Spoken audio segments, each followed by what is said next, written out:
Uh, well, here we are. Me, having just come home from the cinema and seen Shang-Chi. Uh, where do I start with this movie? Um, whoever tells you that this movie is like an absolute triumph and it's like the greatest MCU film of all time is not telling you the truth. Um, it's a movie I could best describe as a bit of a mess. It's got a whole bunch of different elements in it. Like, it's got goofy, forced humor. It's got like a rivalry and a conflict between the father and his son, which is probably the best aspect of the film. It's got like a man struggling with his past and trying to put like the evil aspects of his personality behind him and his life and try and make a new life for himself, which is good. But then it's got ridiculous, like magical hidden kingdoms with dragons, like literal, actual magic dragons that live in this magical fairyland that's basically like a Chinese Wakanda. The people have likened it to that. It's not quite like Wakanda. It's like even more ridiculous than that because it's not based around technology. It's all based around magic and mysticism. Um, and it's got your typical MCU finale, which is basically like a portal to another universe that has to be sealed shut before like a bunch of evil things can pour through it and take over the world. And so it's got all these different elements, and none of them really like match up with each other. None of them really mesh together into any kind of coherent story. So as a result, the film's a mess. And it's frustrating because there's good aspects to it. Like I say, the conflict between Shang-Chi and his father is really good, and it's probably the best part of the movie, but it's just buried under so much other shit. You know, you've got Shang-Chi who's trying to reconnect with his estranged sister. There's no point in her being in the story. Literally, she's just there to eat up screen time. She doesn't do anything that he shouldn't be doing for himself, but she's there just to have yet another strong female character that obviously can kick his ass and is better than him at everything. Um, she can beat him in a fight because she taught herself how to be a super powerful ninja because she just did, and she became better than everyone else. Um, and probably the worst aspect of the movie is Shang-Chi's girlfriend, Katie. Like, fuck, man. I don't know who thought she was a good idea to put in this film, but she is a disaster. Like, every time she opens her mouth, it's like nails on a chalkboard, man. I was gritting my teeth through her scenes. And like I say, it's so annoying because all of that stuff just pulls down what could have been a half decent story. I like the family scenes between Shang-Chi, his mother, his father, like as you gradually unearth their history.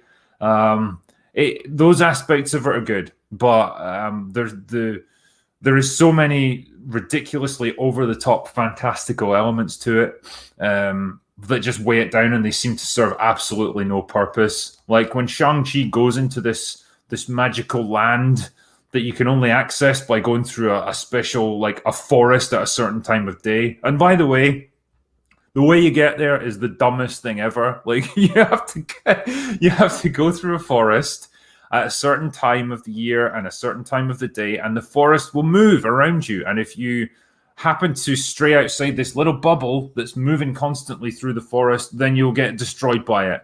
But it's designed in such a way that you can only possibly traverse it in a fast-moving car, which is kind of weird considering it's been around for thousands of years. It was like it was designed specifically for like one little action scene in this movie. So, yeah, weird. Just stuff that seems really forced and contrived. The Ten Rings roll in at the end with a big army, but like they come in with essentially just non-lethal weapons. Like they have to fight this army of like villagers who've been living in this magical land who are fighting to protect it. They're basically armed with spears, even though they claim to be like super advanced and better than any human civilization. They're literally just armed with spears and bow and arrows. Not even like the projectile weapons like the Wakandans had. That's like a shield, but it's actually like a proper energy shield. Um, yeah, and so they end up just having a fight like two medieval armies, and then they all decide to work together because they have to stop the portal thing from getting opened. It's just, yeah, this movie is a mess, man. Like I say, it's just filled with loads of different elements that don't really match up with each other. I think Shang-Chi himself is a real waste of a character. He's boring, he's bland, he's got no real personality. He feels like he's in the background of his own movie a lot of the time. It feels like other characters are being given the things to do that he should be doing, particularly his sister, because they have to make her look good as much as possible. And yeah, all of these things, instead of like enhancing the other characters, it just detracts from him. And it's really frustrating because, you know, you think back to a movie like Iron Man, within the first 3 minutes of the film, you instantly got a feel for who Tony was and you liked him. He was funny, he was engaging, he was charismatic, he was a great character. And so you cared about him. As soon as he got put in danger, you cared about the guy.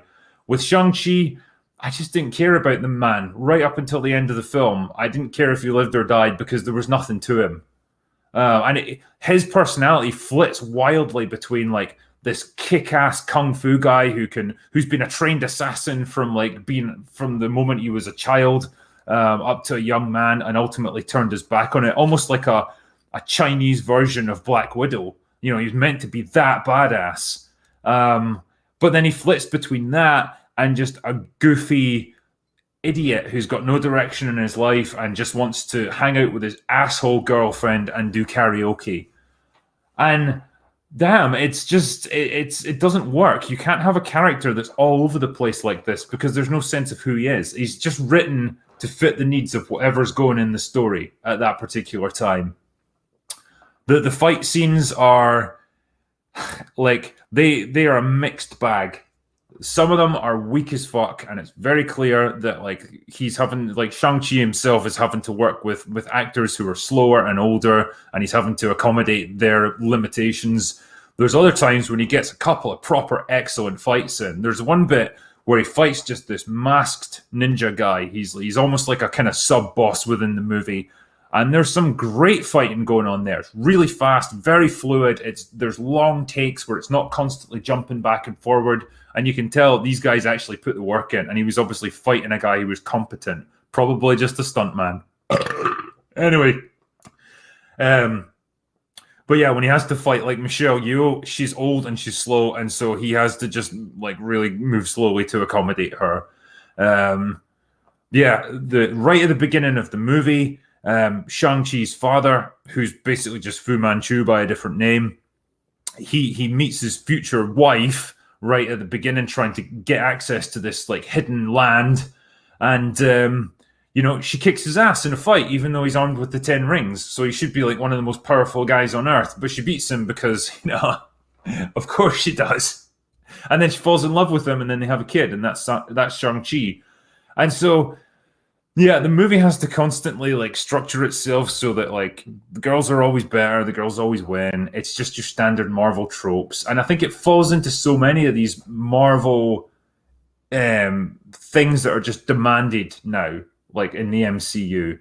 You've got to have the strong women, you've got to have the goofy humor, you've got to have the big climactic fight scene that's heavy on CGI and is basically just another skybeam portal thing that has to be shut before an evil thing gets through. This movie takes it to the next level though, man. Like there's dragons fighting, there's like giant monsters coming through, there's like mini monsters that suck your soul out that are basically just like the Chitauri, that are like disposable bad guys that you can kill en masse and nobody cares about them. It's all just the same tropes that we've seen before. And fucking hell, man. Yeah. It's like I say, and the frustrating aspect of it all is that I think there's a good story buried underneath. And it just, in the hands of a better writer and a better director, I think you could have done something great with this film. But yeah, whoever's giving it like 95% on Rotten Tomatoes, they are bullshitting you, man. This is like a mid-tier movie at best. The best I can say about it is like I think his heart's in the right place. But it's just a pity about his brain. Yeah, I don't want to go into too much detail and spoil like the whole film. Like I'll save that for my review. But I guess those were just my initial thoughts on it. Like, damn, people are asking here, is it better than Black Widow? I don't know. It's close, man. I mean, probably it's less infuriating than Black Widow, but at least Black Widow had a better character as the protagonist. Like Shang-Chi is just so boring. So it's a real toss up for me. It's better than Captain Marvel, that's for fucking sure. Yeah. Yeah. No way is Shang-Chi Black Widow bad. Yeah, I think it's probably a more entertaining movie overall than Black Widow. That has got like serious fucking problems, but yeah, there's definitely a lot of issues with this film. And like I say, it just tonally, it's all over the place. I can see why the Chinese didn't like it. To be honest, like it, I imagine it plays extremely fast and loose with their like myths and legends and stuff. The best I can equate this to, it would be like if it was set in Scotland and it had some magical portal beneath Edinburgh Castle that was guarded by William Wallace, and the fucking Loch Ness monster appears to have like a big showdown with like an evil fucking spirit dragon thing. Like it's that level of ridiculousness, but it's like it's all just kind of treated as like, yeah, of course this is going to happen. Was Abomination in it? Yes, he was for about 2 minutes, less than that, in fact. It's just literally it's just a quick scene between him and Wong fighting each other in a cage match, essentially. And Wong does a cool portal thing that causes Abomination to knock himself out, and then they head back off somewhere through a portal together. So, like, they're friends, basically. They're just having a friendly match. That is literally all it is. It's nothing to it, really. Too many cheesy jokes. Yep. Really forced humor as well.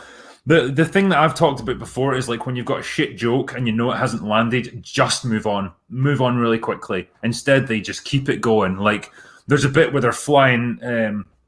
Shang-Chi and his girlfriend Katie are flying off to China because they've got to pursue their quest there, and the air hostess is like, "Oh well, we've got."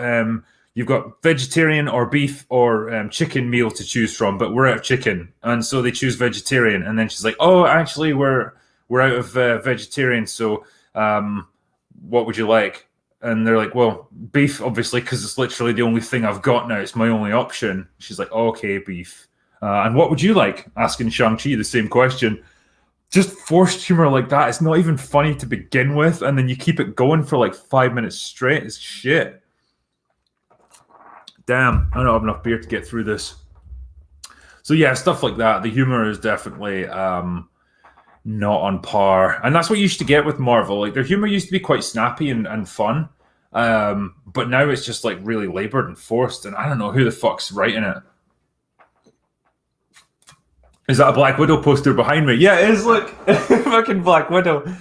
Because I went and saw it at the cinema and they were handing out free posters, and I was like, you know what, fuck it, I'll take that. So I got it framed. I was so happy with it. I get to look up every time I'm finished working here. I get to look at Scarlet for a few seconds. Should you spend $10 to see it? I mean, if you can sail the high seas, I would probably do that. To be honest, yeah, it's a bit long as well. This movie, it's about 2 hours and 20 minutes, which is kind of hefty for what it is. Like, there's not that much story to it, and there's definitely pacing issues. Like bits of it drag quite badly.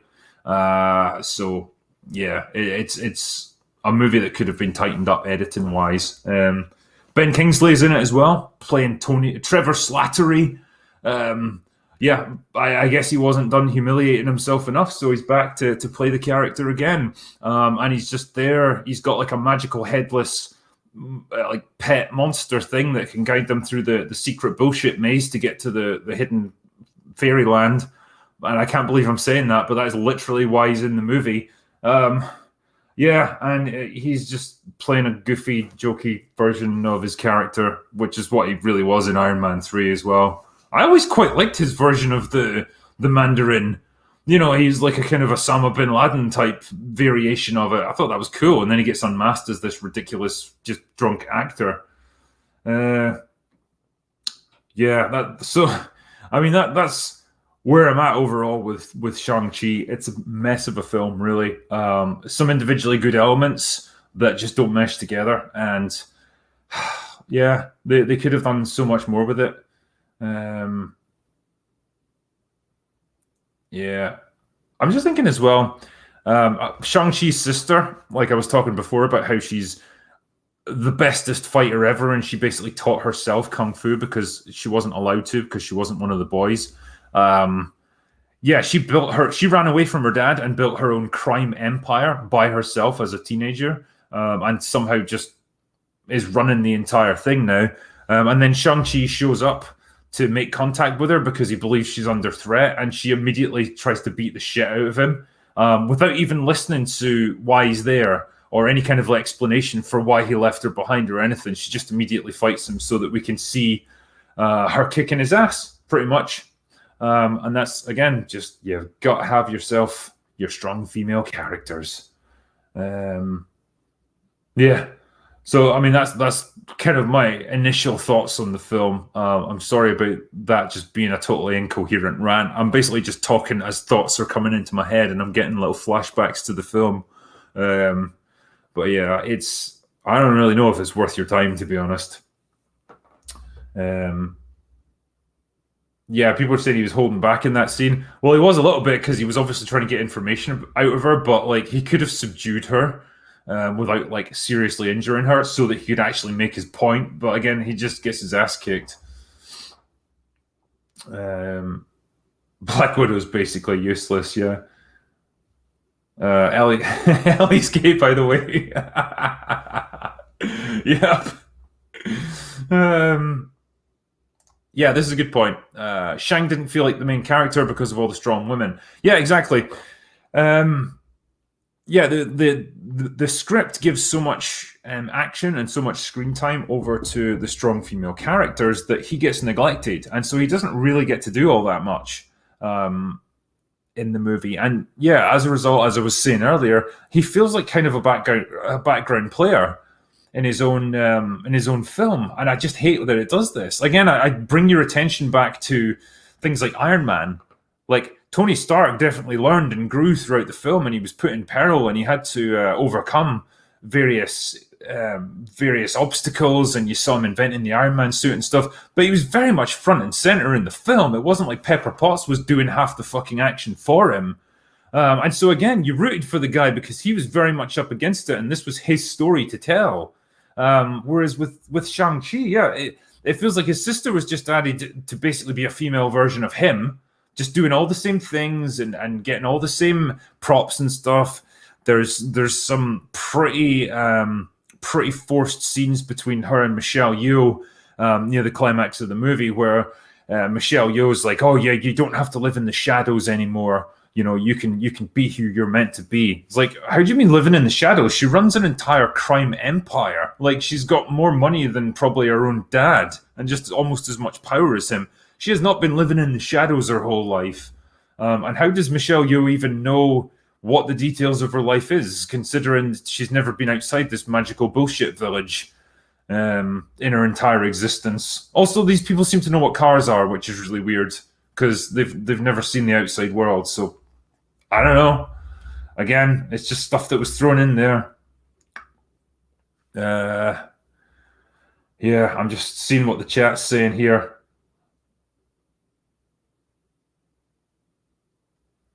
What do I think about the... I'm trying to get the oh, here it is. What do you think about Tony Leung's Wenwu, the dad / Mandarin? Yeah, good.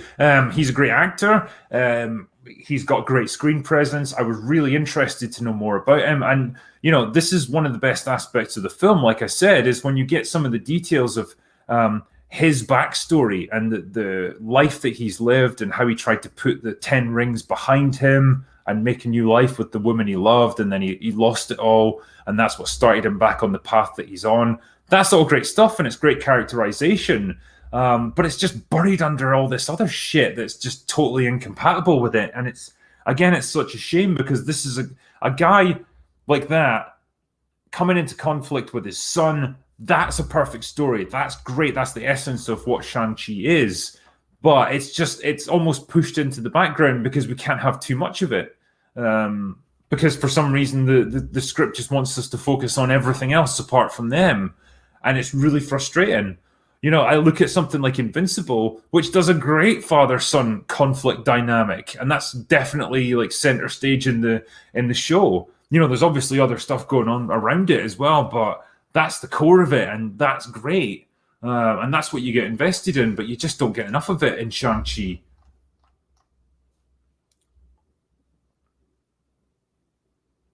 Yeah, here we go. I love how they used Abomination to push the film in the trailer, only for his scene to be from the trailer. Yeah, that's literally all it is.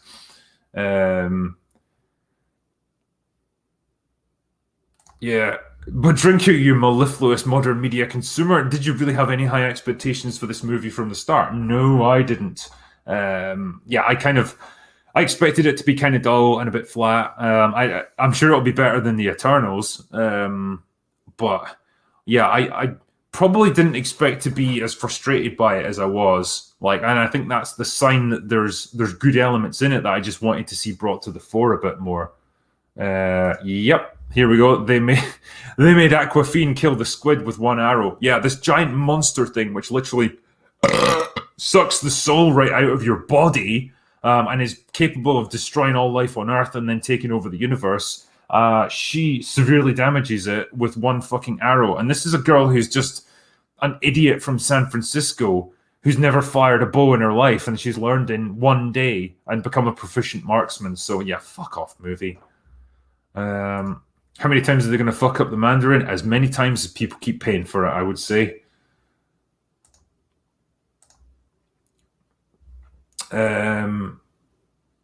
Did they manage to kick some character in the ball? Yes, they did. They did it to Shang-Chi himself. His sister does it to him when they're in a cage match together because, yeah, of course she does. Favorite Marvel films? Iron Man, Captain America the Winter Soldier, and Captain America Civil War. Those are probably my three favorites. I think they're great. They're properly well written and great characterization. What? Yeah, exactly. Now, I do have quite a few super chats that I was meaning to get through. Jesus, I just noticed there's like 5,000 people watching this. Yeah, I almost feel like I should have done a bigger review of the movie, but yeah, I'll get a proper review done tomorrow. Like, this was just my initial thoughts on it. But yeah, I do have quite a few super chats, especially left over from the last stream. So, I'm going to try and get through some of them now if I can. I'll try and alternate between that and then like doing the stuff as it's coming in. So yeah, so this is basically where I got to the other night when we did the Drinkers Open Bar stream. Kingsley Nighthead said, all you lads have shown now, have shows now, going to go broke. In all seriousness, this is awesome, and I look forward to watching this. Also, Halloween is like the 8th best holiday, behind every holiday that actually gives you a day off and are actually meaningful. Yeah, tell that to Mahler. He's still a Halloween fan. But yeah, no, I appreciate the donation you gave, man. That was $50, so thank you. And yeah, like we've all got streams going at the moment, so there's quite a bit of crossover these days, so that's always good. D5K11 said, what do you guys think about the 4 upcoming James Cameron Avatar movies? They're releasing, 2022, 24, 26, and 28. Yeah, I don't give a shit about them. I didn't even like the first Avatar movie that much. It was just total, like, lightning in a bottle. It struck the 3D craze. It delivered a bare as bones story with characters that I didn't really care about, but it looked great, so whatever. I can't see the others doing well. Like, we've had far better spectacle movies in the meantime, and it just feels like a movie that's now become dated. The very concept of it is dated now. Yeah, what's the next one here? Johnny Boy Quick Draw says, I think the last Resident Evil movie is the one Red Letter Media were watching when Best of the Worst was born. It's a beautiful train wreck. Yeah, it's fucking incredible, that movie. I think the one that did me in was where they have to fight Albert Wesker, and he's got like the mouth like the fucking Predator or something. It just opens up, and they end up shooting him like a million times. And it's just a joke. Yeah, those movies were a disaster. But then I imagine Welcome to Raccoon City is going to be even worse. So who knows? Brazingans says, since it's called Welcome to Raccoon City, oh, there we go, speak of the devil, I'll bet they'll play an orchestral version of Welcome to the Jungle in the trailer. We are residents of evil. Yeah, that's supposed to be coming out in like 2 months, and there's not even a trailer for it or anything. What the fuck? Yeah, that movie's got fail written all over it. Alamandoria says, Drinker, dude, gotta say, you keep saying go away now, and I haven't yet. I know, and I appreciate you not going away, so thank you. People just won't leave me alone no matter how hard I try. Double Brewski says, my list I want Drinker to review: Idiocracy, Army of Darkness, Evil Dead, Firefly, Serenity, They Live, Django, Batman 1989, Back to the Future, V for Vendetta, Night of the Living Dead, Robocop, The Crow, Running Man, and Sensuous Sacrifice. Fuck, man, that's quite a list. I can guarantee I'll do at least one of them. But yeah, give me some time. Anakin's Ashes says, glad to see 2 Brits and an Irishman in one stream. Yeah, it was glorious. Tanneru says, that's awesome, you love Farscape. I named my son after Talon from Farscape. Fucking hell, that's cool. Keep up the good work, gentlemen. Much love from Emirate. No, thanks very much, mate. And yeah, I'm glad you love Farscape. I love it just as much as you. And I'm quite conscious as well. There's super chats coming in on this stream, so I will get to them. I'm just working my way through them all. Cotoid says, now we just need an Irishman to get the whole of the UK. Yeah, we'll find one. I need to get Dave Cullen on, actually, at some point. Dave, if you're watching this, do a stream with me. It'll be great. Huron the Steadfast says, hail muchachos. Thanks, man. And hail to you. Blue Satoshi, have any of you listened to Jarbo the Huts? The guy made an entire album of deep fake raps using clips of Matt's voice. I knew there was some epic roasts of Matt Jarbo going on. And I think, was it Dame Pesos that did like the Soilless Matt show? I respect the guy's fucking commitment. Like, that's awesome. But no, I'll need to listen to a rap. Like, that's got to be great. Von Neely says, some fun trivia about Nerdrotic. He's originally from Santa Carla. He's been running a comic book shop since he was a kid, and his last name is Frog. I absolutely believe all of those things. Apart from the comic book shop, he's never mentioned it. Monkey Not Trucks says, it's good to know that after all these years, people are still making fun of Matt Jarbo. Mikey Gusler, Drinker, when you review Shang-Chi, you have to have absolute triumph in the title of your video. I'm tempted. I'm thinking how I can incorporate that and twist it a little bit because, man, it's not a triumph, that's for sure. What's the next one here? Chappie Works says, listen to all while driving Route 66. Damn, you're lucky. Recently, and your awesome shows are great company. Have you seen the British horror thriller Headshots on Prime?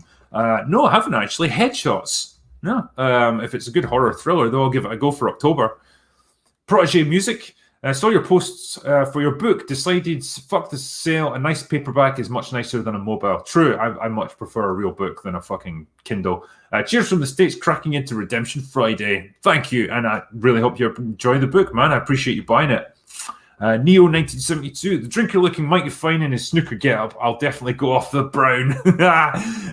Only on Saturday night, mate. Yeah, I just felt like I should get dressed up for a stream. And clearly I didn't feel that way tonight. But yeah, it was nice to do it for that.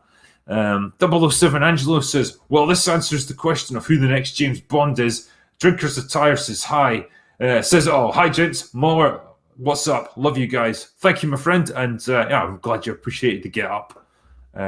Andrew Come On says, for fuck's sake, wherever I go, there they are. Hello, Mauler. And as Gary told me to come here, so here I am. Have a pint on me, drinker. Thank you, my friend. And yeah, what can I say? We all seem to end up linking up somehow. What's the next one? Oh, Drinker, if you Blood Diamond. That's a fucking fantastic movie. Love it. Yeah, I can't remember the guy's name that plays the sort of, he's like a slave laborer when his son gets taken hostage, but man, what an incredible performance that guy gives. The bit of the battle scene at the end where he end up beating a guy to death with a shovel, that is just fucking chilling, man, to watch. Yeah, great film, and I'd love to talk about it. Yeah, Blood Diamond is great. All right, what's the next one here? I'm just trying to alternate between this and the super chats. Lilith Chick gave me a 10 Australian dollar super sticker. Thank you very much. Peter Elliott says, massive fan. Please share your thoughts on the original Harikiri. One of the greatest action movies ever made. Such a genius sword fight. Thanks. I'd love to share my thoughts on Harikiri. I've just never seen it, man. So I don't know. But yeah, I'm sorry about that. But I thank you very much for the super chat, mate. I appreciate it. Trucker Rob says, hello, Mr. Drinker and Mauler. Fancy seeing you again, as is always around. Trust in that. You're in the Steadfast says, my favourite Bond was Connery and my parents preferred Moore. Yeah, I think it was just one of those things where Moore's films always seemed to be on and Connery's weren't. But Connery was definitely the best Bond. Jay Fraser 360 says, hail Drinker and the Fellowship. Has anyone seen the Wheel of Time trailer or read the 14 books? Can't wait for the Lord of the Ring 20th anniversary stream. Yeah, that's going to be epic. As for the Wheel of Time, I haven't read the books, I'm afraid, so I couldn't compare them to the trailer. The trailer looks all right, looks a little bit bland, but I mean, it's kind of hard to draw conclusions right now, and I don't know what I'm comparing it to since I don't know the story of the books. Sean Carter says, I love Moore's cameo in Cannonball Run. Yeah, it was good, actually. Eric K says, Nerdrotic Raid, I hope it helped. It did. It certainly boosted our viewing figures. Taker610 says, you are toxic drinker, streaming vertical and all. What can I say? I'm a toxic male. Andrew, come on, says, I meant pint of beer for fuck's sake. Autocorrect. Yay, have another one then. Thank you. 007 Angelo, The Spy Who Loved Me is a favourite of mine, but don't forget The Living Daylights was an awesome film also. Dalton gets no love at all. Yeah, he's definitely a very professional kind of Bond, you know, a much more sort of brisk and business-like version of the character than Moore was. And you could tell that Dalton was very much a serious actor about it. Not the most entertaining of Bonds, but a lot of people say he's like the most like the book version. So, yeah. Yeah, that's the guy's name. I never know how to say it. It's Djimon Hounsou steals the show from Leonardo DiCaprio. Yeah, he absolutely does. He's fantastic performance in Blood Diamond. I'm sure Leo was pissed off that it was another Oscar bid thwarted. Yeah, Dalton's your favourite. Fair do, man. Yeah, Drinker, do you like Snatch? Of course I like Snatch. That and Lock, Stock and Two Smoking Barrels, both fantastic Guy Ritchie movies. Great cast, great performances, amazing dialogue. Like, you'll never hear stuff like this anywhere else. So yeah, great movie. I was originally going to do Snatch with Dankula, but we ended up doing Alien 3 instead because I figured not as many people would have seen Snatch. But man, that would have been a good chat. One day I'll get him back and we'll do it. What's the next one here? Yeah, 200 Watt Studio says, you would never see Craig Ferguson thrusting his crotch in drivers' faces. Yeah, that was fucking embarrassing. James Corden's a disaster, man. It makes me cringe every time I see him now. Andre Anderson says, why nobody talks about C on Apple Plus? I don't know, man. I just haven't seen it. Claudio Rogajan says, Henry Cavill was almost Bond in Casino Royale. Fuck. I think he would have been a bit young then, but probably would have been all right. But yeah, he's definitely the right age now. Right look, right everything, basically. He should just be Bond when Daniel Craig retires. Low Pro says, Henry Cavill already pulled off Napoleon Solo in The Man from U.N.C.L.E. Yes, he did, and he was good.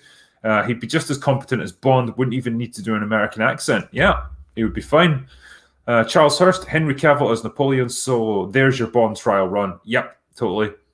Simone Dreams, Drinker, your Hollywood versus everybody. The fans video was straight perfection and necessary. Thank you to all of you. I exited Doctor Who when Peter Capaldi exited. Amy Pond, Karen Gillan, was my favourite companion. Who's yours? Probably Rose. I think Billie Piper was great in that. And yeah, I think she had a great chemistry with David Tennant. So she was probably my favourite. But yeah, I think you got out at the right time. Lady Gravemaster says, have you gents not seen Guy Ritchie's 2015 The Man from U.N.C.L.E. with Cavill and Armie Hammer? It was Cavill's trial run for Bond. Seriously, give it a watch. Great film. Yep, as we were just talking about there, it is a good film. And Cavill was great in it. Eric K says, what if I don't want to talk to Az or Mueller? Well, you're in fucking luck, son, because it's just me tonight. Stephen Bobo says, Critical Drinker and Az, please answer this age-old debate question about which is better, JRPG or WRPG. P.S. Favorite games, Chrono Trigger and Star Wars Knights of the Old Republic. So I prefer JRPGs, if I'm honest. I don't know what Az would say about it, but I'm currently playing the Final Fantasy VII Remake, and I fucking love it. It's great. And it's given me all the nostalgia. Christopher Gorey says, Drinker, please let us know how many virgins need to be sacrificed to see a happy hour soon on the amazing Michael Mann flick Heat. About 6 should do it, I would say. No need to go overboard. But yeah, find me 6 and sacrifice them and we'll make it happen. Trucker Rob says, I'm off to bed. You absolute mad lads have a great day / night and morning for Az. Yeah, Az just never sleeps. I'm pretty sure Mauler doesn't either. Like, he's to be found streaming at the strangest hours. And he can do like fucking 24-hour live streams. I would be dead if I tried to do that. Just straight up dead. Not even tired, just dead. Protege Music says, barbecue special, apocalypse for Az's toilet. Always. The Brain Sync says, speaking of watchable movies, if you haven't seen it, I recommend Mortal, a good fantasy action film inspired by Norse mythology and stars Nat Wolff. Oh, okay. I haven't seen it, but I'll give it a go. Cody Griffin says, the only thing this stream is missing is Tatiana. She doesn't like to appear on camera, you see, because she's worried it's going to affect her trade. She doesn't want to get fans hounding her. But don't worry, I'll make sure she gets plenty of money. Neon Arrakis says, have you guys checked out the Netflix series A Brand New Cherry Flavor? I heard it was pretty good. I haven't, I'm afraid, mate, so I don't know. Brenton Palmer says, I was taking a shit earlier and it occurred to me, what an intro. Yeah. Cheers for that. Drinker, listening to you and these other magnificent men make days of quarrying fly by. Keep fighting the good fight. Love from New Zealand. Well, thank you very much, and I hope you guys don't get locked down again.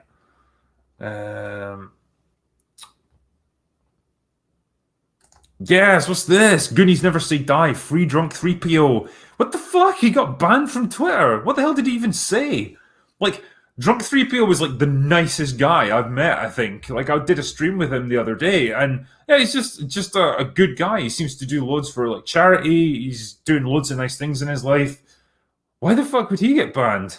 It's disgusting. What's the next one? Is he Scottish or Irish? I'm reliably informed that I am Scottish, in fact. If you're talking about me, anyway. He was banned for copyright claims. Fucking that's a big old dose of bullshit right there. Couldn't you just delete the tweet if that was the case? I once got nailed on copyright for sharing an image from Last of Us 2. It was just a doctored one of Abby, like made to look like fucking Scott Steiner from WWE. I just thought it was funny, man. And I didn't get the copyright claim until about 2 months later. It was fucking weird. A world without Twitter would be a better world. Yeah, no argument here, man. It's a disaster of a place. Ruby Rose is the best Batman. Absolutely. Because we know the Batsuit achieved perfection once it could fit a woman. So, yeah. Scott is from WCW. Yeah, he is, but he has appeared in WWE as well. But, like, yeah, he first appeared in WCW way back in the day.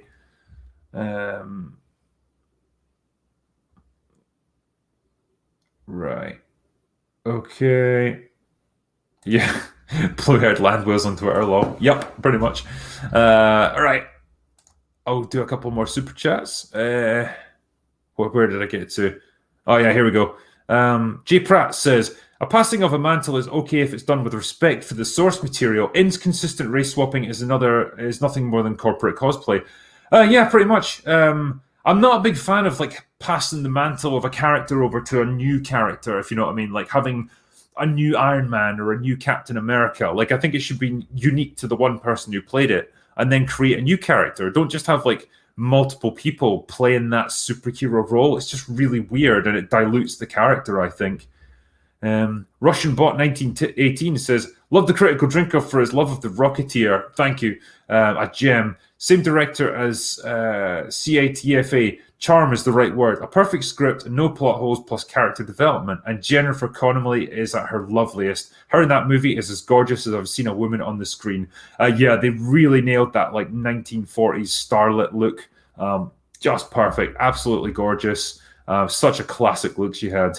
And yeah, it's such a shame that movie didn't do better, because they had plans to do a sequel. And God, to think it could have been some kind of weird, like, precursor to the MCU, or a real kind of comic book adaptation that was faithful and fun. Never mind what might have been. Itor Myas says, "Hi guys, I'm loving the open bar. Great to see everyone on the panel. All hail chat." Thank you. And yeah, it was great fun to do. George Forrest Jr. says, "I think that David Oyelowo is a big hypocrite. He's the same actor that said Game of Thrones needs more black people, and he played a white man in Star Wars Rebels." Yeah, a lot of these people are basically hypocrites. Nerd Immunity says, "Hi all, what do you think about Rick and Morty?" I think it's good. Yeah, I've laughed my ass off it plenty of times. It took me ages to get into it. A friend of mine kept pestering me for ages to watch it, and it wasn't until we'd been on a night out over in Edinburgh and I was crashing at his flat. He's like, "We'll put an episode or two of Rick and Morty on before you head off to bed." And I was like, "Oh, fine, okay." Watched it and just like ended up watching about 6 episodes that night before I passed out. It was just brilliant. Loved it. Rick is my fucking hero. Taker 610 says, "Wales, Scotland, England, now Northern Irish now. You're Northern Irish now, Gary." Yeah, he's going to be our honorary Irishman. Itor Myas says, "Just an observation. Doctor Strange gets Rachel McAdams, Thor gets Natalie Portman, but Shang-Chi gets Awkwardfina." Yeah, I fucking drew the short straw there, man. It's her voice. It's so annoying, honestly. God, it's like someone fucking your ear with like a dildo covered in sandpaper. It's just brutal.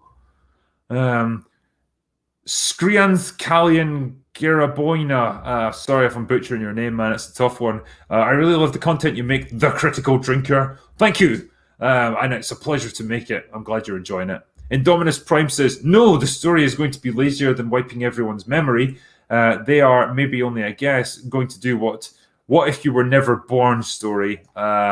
That could be it, actually. Although everyone seems to recognize who Peter is, so I don't know, man.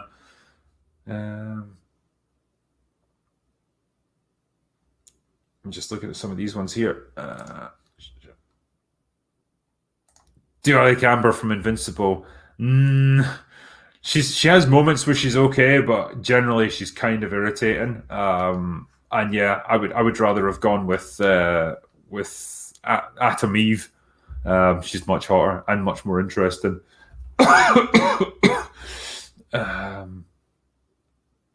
What's the next one?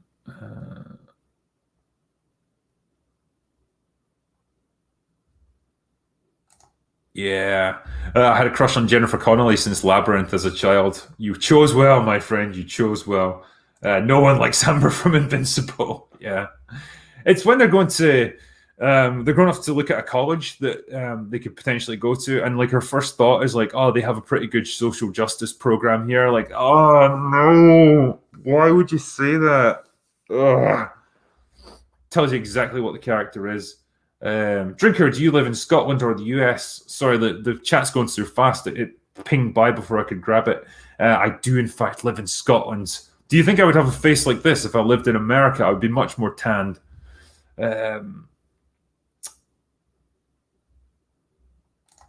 there's a good one. Make a video about the top 10 female characters in sci-fi action adventure movies. God, there's so many to choose from, but not many from recent years, that's for sure. Yeah, did you hear about China rejecting effeminate men? That's going to have an impact on The Message and activists in filmmaking. Yeah, the thing is, like, they're not rejecting them over here, and that's the real problem, because like Hollywood's becoming increasingly divorced from China because of stuff like this, and because they can't get many of their films past Chinese censorship. So it kind of doesn't matter over here. But yeah, like China's really cracking down on all that stuff. It's like they're teaching their men to be actual men again. Who knew? Like, I'm pretty sure that's going to work out well for them and not so well for us. Thoughts on Marvel's What If? Yeah, it's a real mixed bag, I have to admit. A couple of them have been great. Like the Doctor Strange one was fantastic writing, and I think they did a great job with that. The Star-Lord one was, now that I've seen it, mediocre as fuck, and totally pandering to fuck, what is his name? T'Challa. I totally forgot his name there. Yeah, just totally massaging his ego on that one, and I don't know why. And it's such a shame because it's like Chadwick Boseman's last performance, and it's this of all things. The Captain Carter one, I didn't mind. I thought it was okay. Bit heavy on the girl power thing, and tries to copy the movie plot quite closely, even though it's like a quarter of the length. So, damn, that's a hell of a challenge. Didn't really care too much for the Nick Fury one. Particularly the Captain Marvel appearance at the end. Fuck that. Yeah, that one just felt like a bit of it was drifting aimlessly. But yeah, I'm just living in fear of the Tony Stark one. I know they're going to fuck him up.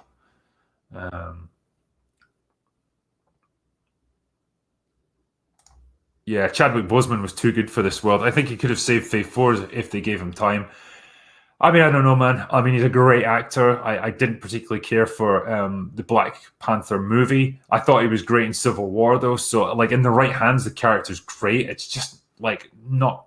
It's using him properly and not pandering to people with him. That's the thing.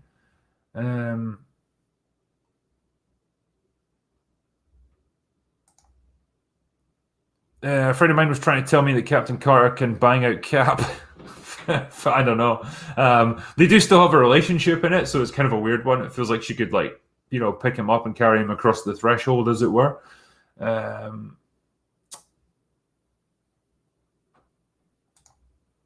I can't bring this up. Thoughts on the... Yeah, there it is. I had to keep scrolling up there. Thoughts on the DCEU direction? Total mess, total disaster. Yeah. It's all over the place. They don't have any kind of coherent vision for it. They don't have a coherent narrative for it. I don't think there's going to be any fixing it at this point. If I was them, I'd honestly just be tempted to scrap the whole thing and start again. Wonder Woman was probably the best thing they had going for them, and you know the sequel movie was an absolute flop. So that's going nowhere now. Aquaman 2, don't give a shit about it. The first movie was shit as far as I'm concerned. And the big team up movies, they're all over the place as well, thanks to the Snyder Cut. So shit, man. I wouldn't want to be them. Wouldn't want to be trying to run that franchise because I've got no idea how you would try and salvage it right now. I guess probably do some kind of multiverse crossover thing. That seems to be the latest thing to fix stuff. Yeah. You be honest, Drinker, you would hate the Captain Carter episode if Haley Atwell wasn't involved. I mean, she does help, that's for fucking sure.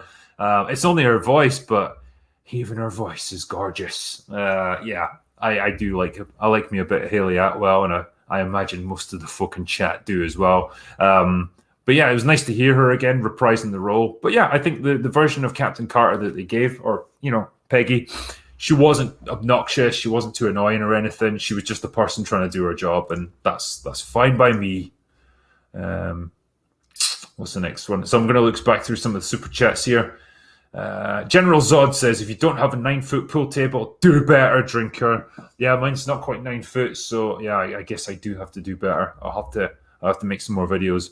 Pablo Hidalgo's leftovery gave me a hot dog super sticker. Thanks. JB24 says, synopsis of DSMOM. So, Doctor Strange tries to help a friend and unleashes an unspeakable evil. Spider-Man, No Way Home. Doctor Strange tries to help a friend, unleashes an unspeakable evil. Yeah, pretty much. Yeah, the prevailing wisdom seems to be that the Doctor Strange that we're seeing in No Way Home isn't actually him. It's someone else impersonating him. So I could totally buy into that because he doesn't act like Doctor Strange in the slightest. Lady Gravemaster says, last super chat, I promise, but Drunk 3PO was permanently banned from Twitter. It's such a lie, and it's been snuffed out by Jack. He's still on Insta, though. Well, that's good, and he's still on YouTube, so yeah, at least he's got that. Cody Griffin says, Matt Damon did a Hot Ones interview with those spicy wings. He was straight up asked why movies aren't the same, and he said streaming killed DVD sales, and so movies now need to be as generic and safe and boring as possible. He may not be wrong. I always took it as just like the insane budgets that are involved. If you're gambling like $250 million on your film, you need to be pretty sure that it's going to succeed. So you're not gonna put all your faith in some crazy experimental stuff. It's going to be safe and it's going to be predictable because that's what people want, or that's what executives want. J Max says, This stuff is poison. As a writer, I would never have thought about requirements pre-2015. Hell, when I GM, I sometimes wonder if I voice an NPC wrong, someone that might think I'm racist. Am I only allowed to do white/Mexican NPCs? Who knows? Honestly, it's just killing creativity. This whole mindset and this idea of what people are allowed to do or allowed to voice or what characters they can play. It's the death of creativity. And the example I keep going back to is Robert Downey Jr. in Tropic Thunder. A white actor in blackface would be unacceptable today, and it would be an absolute, disaster. But it's funny as fuck in that movie, and we know the context of it, and it's actually great because of it. So yeah, that's the result of what you would be constrained with nowadays. Striker X24 says, blame Red Letter Media for the Rocketeer reboot. They brought it up in their Rocketeer review. It's all Mike. It's all Mike's fault. I'm pretty sure the plans for this predated that, but yeah, I hate the idea of a reboot of it, especially they're race swapping the Rocketeer for no reason. Fuck off with that. The original movie was really well done. I don't see the point in rebooting it. Dab the Great says, forget Captain Marvel. Have any of you ever watched the show Agent Carter? Oh, Carter is so patronizing, entitled, and insufferable. I didn't quite get that when I was watching it, to be honest. They definitely had a bit of girl power on the go. But yeah, I thought it was okay. It suffered from a lack of budget, I think, and not particularly great like overarching villains or anything. It was all a bit like generic. And it's a shame again because they got Hayley Atwell in for it, playing the character again, and it'd be interesting to see what she got up to after World War II. Having to move on beyond Steve. Brad Malmquist says, just like Terminator Salvation, Predators also gets better with age. It's still not a favorite of mine, but I do recognize that it was an okay film. It definitely did something half decent with Predator instead of just putting it up against more aliens. So there's that, and it's better than The Predator.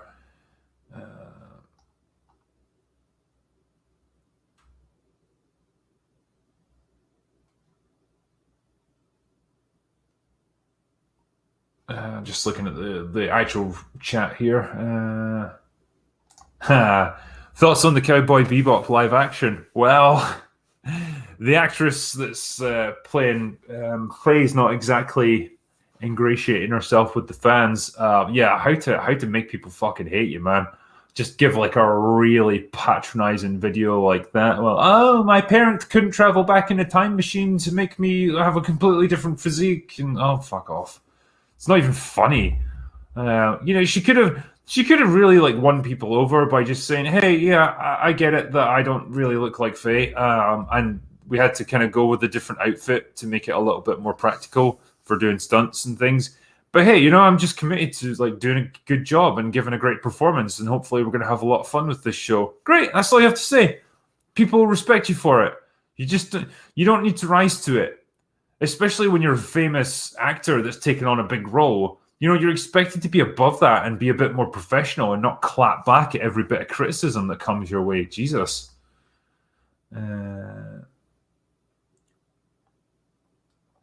Yes, one of the people getting an Invincible review drinker. Well, I've just finished it because it took me ages to get around to watching it. People kept hassling me on Twitter. There was one dude who, every time I tweeted anything, the first response that came up was when you should really review Invincible. And I eventually broke. I was like, okay, I'll fucking watch it and review it. So yes, I'm going to get my review of Shang-Chi done. Then I'm going to review Invincible, and then I'll probably do one for Free Guy, which I really enjoyed. That was a really fun movie.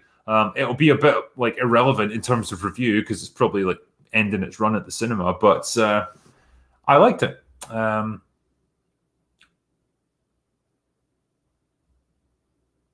What's this?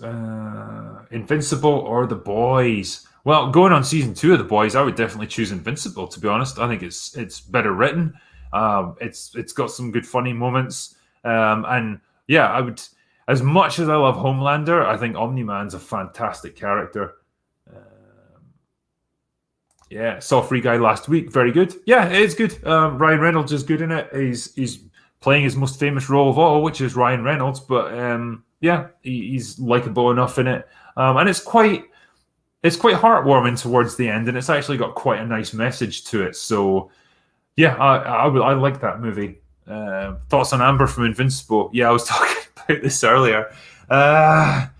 She's not my favorite character, that's for fucking sure. She is a bit irritating at times, and she's a bit preachy. And yeah, I just honestly don't know why Invincible bothers with her that much. Like, I don't really get what he sees in her.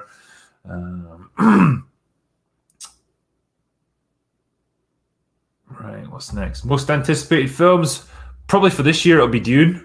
I'm looking forward to seeing that, and the fact that some of these shitty news outlets have criticized it for having a white savior complex, because like it's somewhat faithful to the books and it happens to have a white protagonist. Yeah, that just makes me more excited to watch it. So I can't wait for it to do really well and like fucking prove them all wrong. Yeah. Why is Irish whiskey better than Scottish? It's not. That's a lie. Top Gun 2. Yeah, that's been delayed until next year now. I would have been excited for that this year because I saw the trailer and I thought it was great. Tom Cruise still looks good. The action looks good. They seem to have like nailed some kind of continuation for Maverick as a character. Yeah, I'm excited to see it when it eventually comes out. But fuck me, they're making us wait for this one. What are my thoughts on Thor 4? Yeah, I'm not all that excited about Taika Waititi directing it again. Can't wait to basically see Natalie Portwoman and fucking giant forehead girl. I can't even remember her name. Whatever she's called, Valkyrie. Basically, the two of them just humiliating Thor throughout the entire movie and running things themselves. So yeah, that's going to be great. All I can say is Chris Hemsworth's he deserves some kind of good sport award for all this shit. Like, he's better than that. What's the next one? Yeah, I'm going to look through some more of the super chats. MG says, "What are your dude's opinion on The Expanse? I find it pretty nice as a hard sci-fi series." Yes, it's pretty grounded as far as sci-fi goes, and yeah, I really enjoyed it. It got a drinker recommends from me, so can't say any better than that.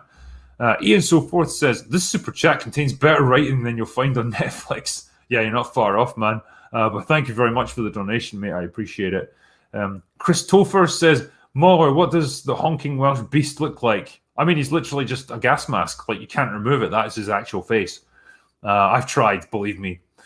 Some Norwegian guy says, "What happened to classic adventure movies like Indiana Jones, Romancing the Stone, Mask of Zorro, The Mummy, etc.? For the past 10 to 15 years, adventure movies have almost completely disappeared. Thoughts on why?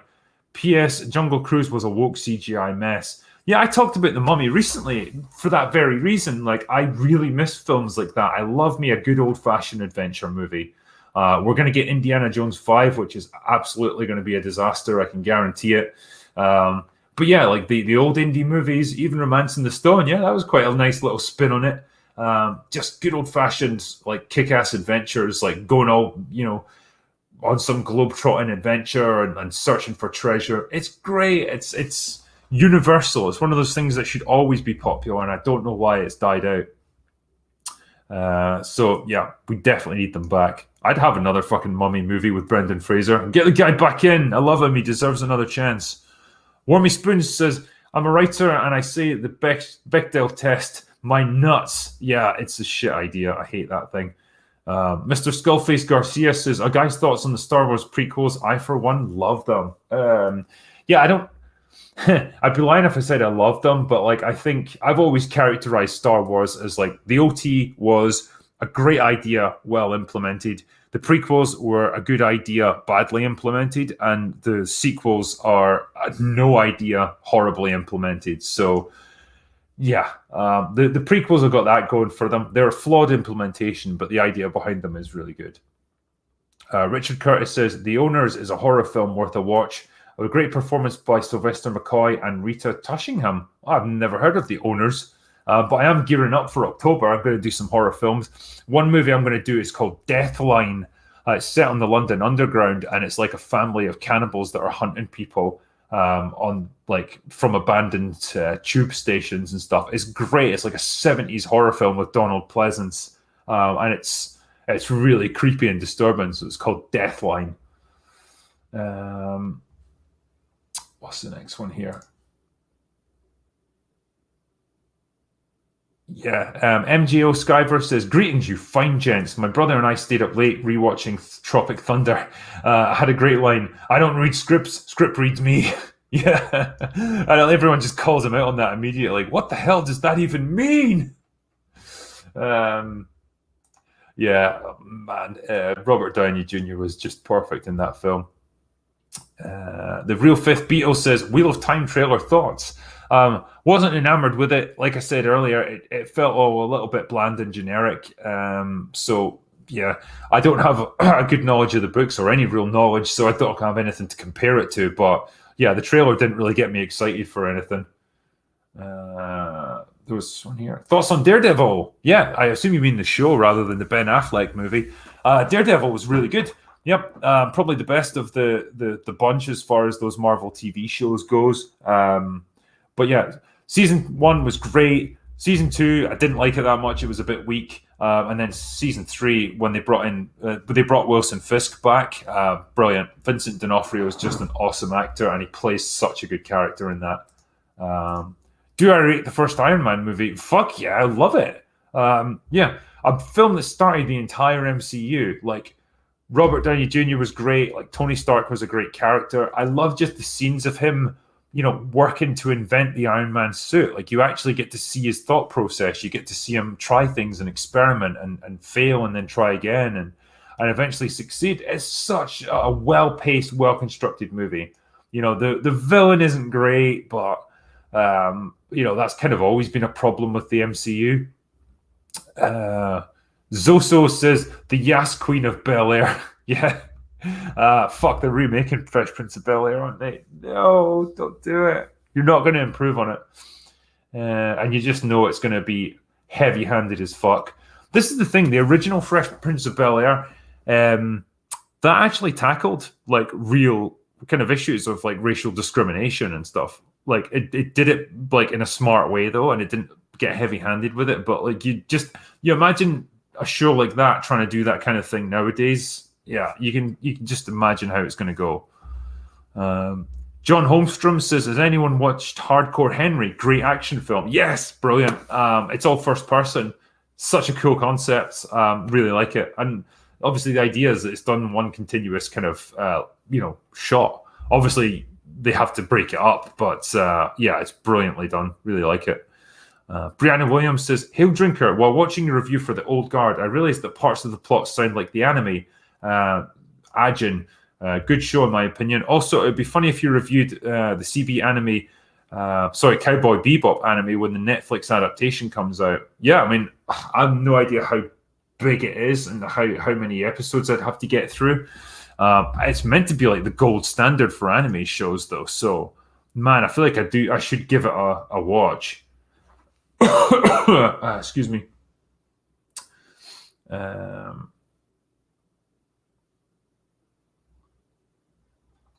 What's the ugliest or worst accents in Britain? I'm just trying to bring up. Fuck, where is it? Yeah, so there was one question there. What's the worst accents in Britain? I don't know, man. I mean no disrespect to people from Liverpool, but like that accent's pretty fucking great, and like, yeah, that's a tough one to listen to. Birmingham's a bit of a hard one as well. What's the next one? Oh yeah, here it is. Eric Santucci says, "You're a hack screenwriter and you're about to destroy a franchise. How would you do it?" I would give Aragorn the Jake Skywalker treatment in Lord of the Rings 4. Yeah, I mean, that's one of the big ones still to destroy. I would do a reboot, a reboot of the Back to the Future movies. Marty would be a black woman. Doc would be a fucking disabled transgender person. And they would go back to the civil rights era and help to kickstart that. Yeah, that would be the whole point of it. And yeah, it would just be all preachy and woke as possible. So yeah, that's how I would destroy the Back to the Future franchise. Saul Goodman says, "Hey Drinker, love your content. Also, have you seen Dark on Netflix?" Thank you very much. No, I haven't seen Dark yet, so I don't know. Helen Elizabeth, Drinker is a cute drunk, but Az is the greatest of all time. You're epically funny, lads. Yeah, Az is great. Always a pleasure having him on. Claudia Rogajan, you ever think of doing the animated Batman Under the Red Hood on a stream one day? Great film, better writing than Snyder films. I mean, that's not exactly difficult, but yeah, I did like the Batman animated show. I don't think I've seen Under the Red Hood, but it'd be interesting to look at it. Johan, fucking hell, this is a tough name to say. Bezidenhout says, we had the Ford Capri Piranha with a 5-litre Windsor V8 available in South Africa. Fuck me. I would love to have seen that. Yeah, we just had a pissy little 1.3 over here. I don't know why they made it so shit. Just another red shirt says, Hail Drinker, Mauler, and Az. Oh, hi, Gary. You might have lusted after muscle cars, but after the oil crisis, you got a Ford Escort with a Cosworth. We got a Ford Escort with a gerbil wheel. Yeah. Fuck me, yeah. Did you get Ford Escorts in America? I never know. I always assumed it was a really cut down, miniaturized Ford, and it just wouldn't have played over there.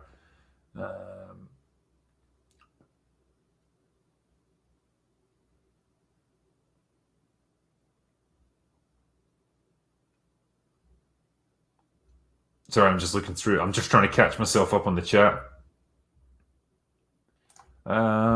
Yeah, how do social justice warriors rise to power in the first place? How do they enter high roles in production?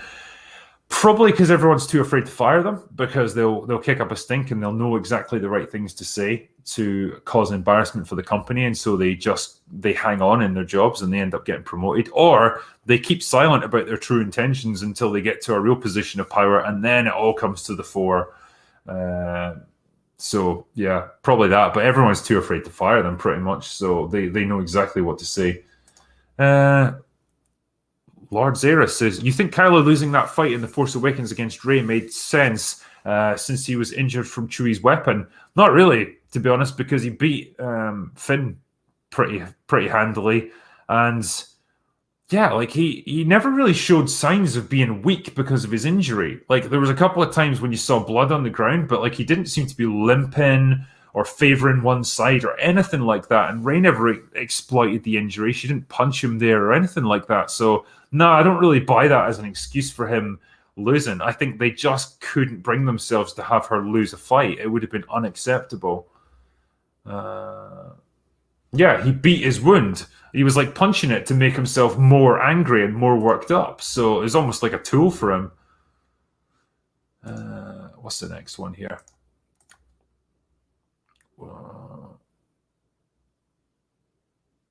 Oh yeah, TLJ Screwjob says, anyone else remember when Jesse says you weren't into it because Asian? And Ellie just says, yep. Wait. Not clarifying anything, ergo Ellie is racist. Yeah, this will be in Last of Us 2. I can't actually remember that line, but I wouldn't be surprised. Yeah, Ellie was just an asshole in that game. Totally a redeemable character. Such a waste as well after the first one.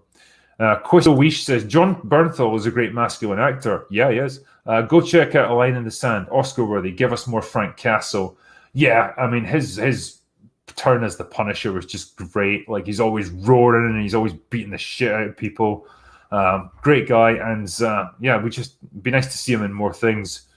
Zerglue says, Drinker, get ready for HBO's bastardization of Y the Last Man. Yay.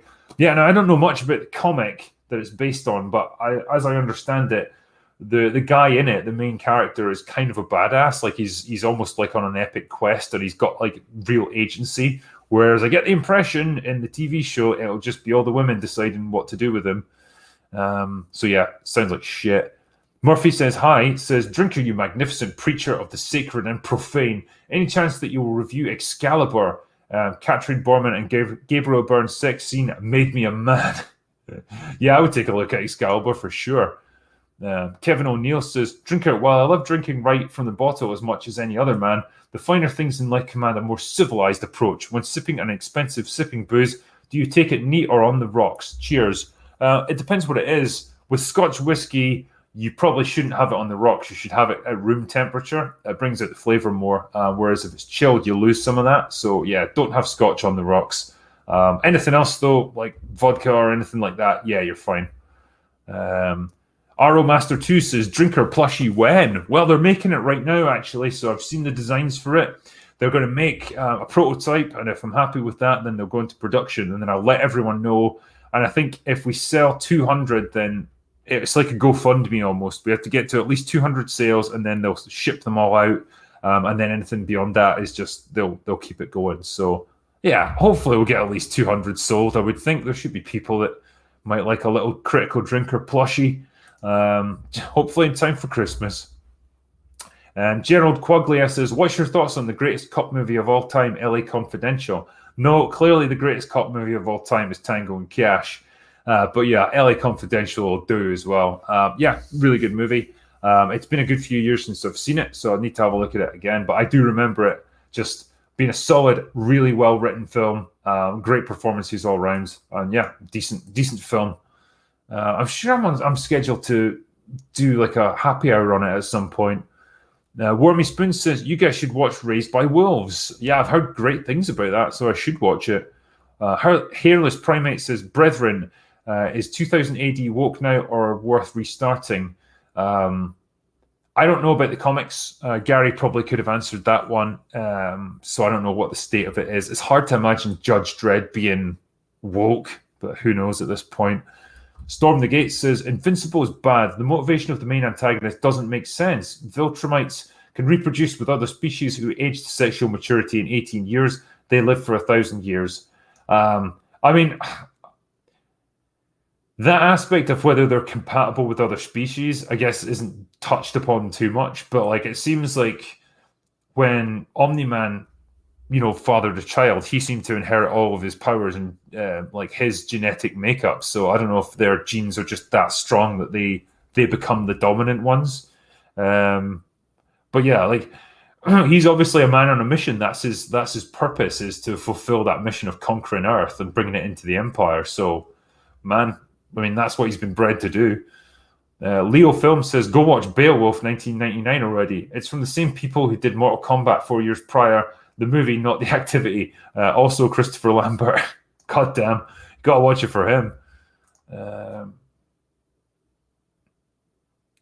What is my next one here? Sanity Clause says, would love to hear what y'all think about The Little Things. If you've not seen it, check it out. So it's from this year, The Little Things. I haven't seen that. Andreas Rembrandt says, hail as Gary Moller, a drinker. Did you see the new Cinderella movie trailer on Amazon? Yeah, Christ, that looks like a disaster. It is the fabulous fairy godmother. Also, Moller, does it hurt? Yeah, I mean, it just looks like shit. I don't know why you would do this to a fairy tale like that.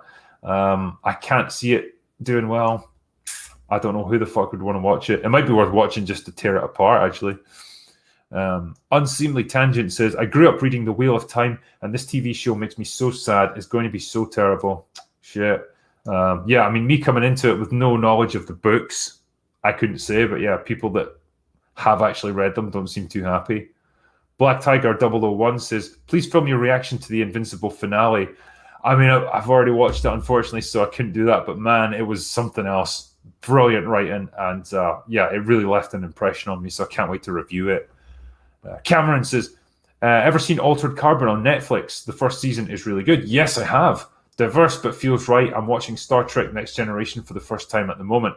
You'll love that. But yeah, Altered Carbon, first season was great. Season 2, I just lost interest in it. It felt like a completely different show. Changing the main character is obviously a tough sell. I mean, I know he's technically the same person, but when it's a different actor, you'll lose that connection. But yeah, Joel Kinnaman was great in the first season, and yeah, I liked the ideas in it. Meryl Derrickson says, hey boys, have you seen The Bounty? Anthony Hopkins and Mel Gibson, highly recommended. It dives into the ambiguity and the paradox which exists between the honourable man and the honourable leader. No, and I'm surprised I haven't seen that, actually. Two actors that I really like, so yeah, I need to give that a look. Jim says, Ellie's gay, by the way. Yeah. Thank you for the reminder. I was starting to forget there. Trenton Quinn says, am I crazy or is the DCEU actually starting to do better than whatever the hell the MCU is doing? Suicide Squad was awesome. Long live Weasel. Yeah, I mean, Suicide Squad was a good, fun movie. It just flopped, which is a real shame. It's not going to encourage them to make any more, put it that way. I just think the DCU just got such a bad start, and it's had so many flops, and it's now stuck between the Snyderverse and wherever the hell they're going with it now. You've got these weird standalone movies like Joker that are doing really well but aren't connected to anything. I don't know what you're supposed to do with it. Like, the MCU has a continuity. It's just it's starting to run out of creative energy. So I don't know which one's worse at this point. The Comic Connoisseur 69 says, Hail Drunk 3PO and the real BBC. Absolutely.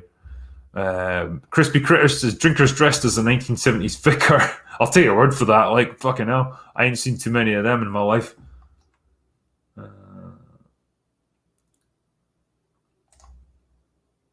Have I seen Doom Patrol? No, I haven't, I'm afraid. Yeah, some people saying Marvel's worse. Yes, that's the biggest problem.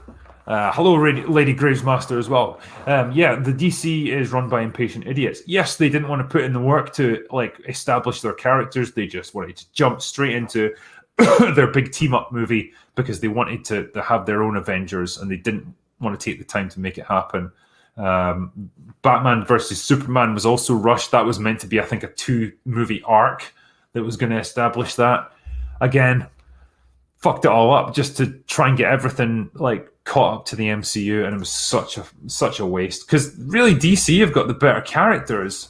You know, they've got Superman, they've got Batman, they've got Wonder Woman. These are great superheroes. They just don't know how to use them.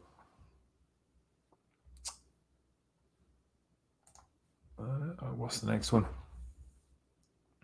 Blaine Savini says, Deadpool, think of all the Disney and Marvel people you could have him go back in time and kill. Yeah, that'd be great.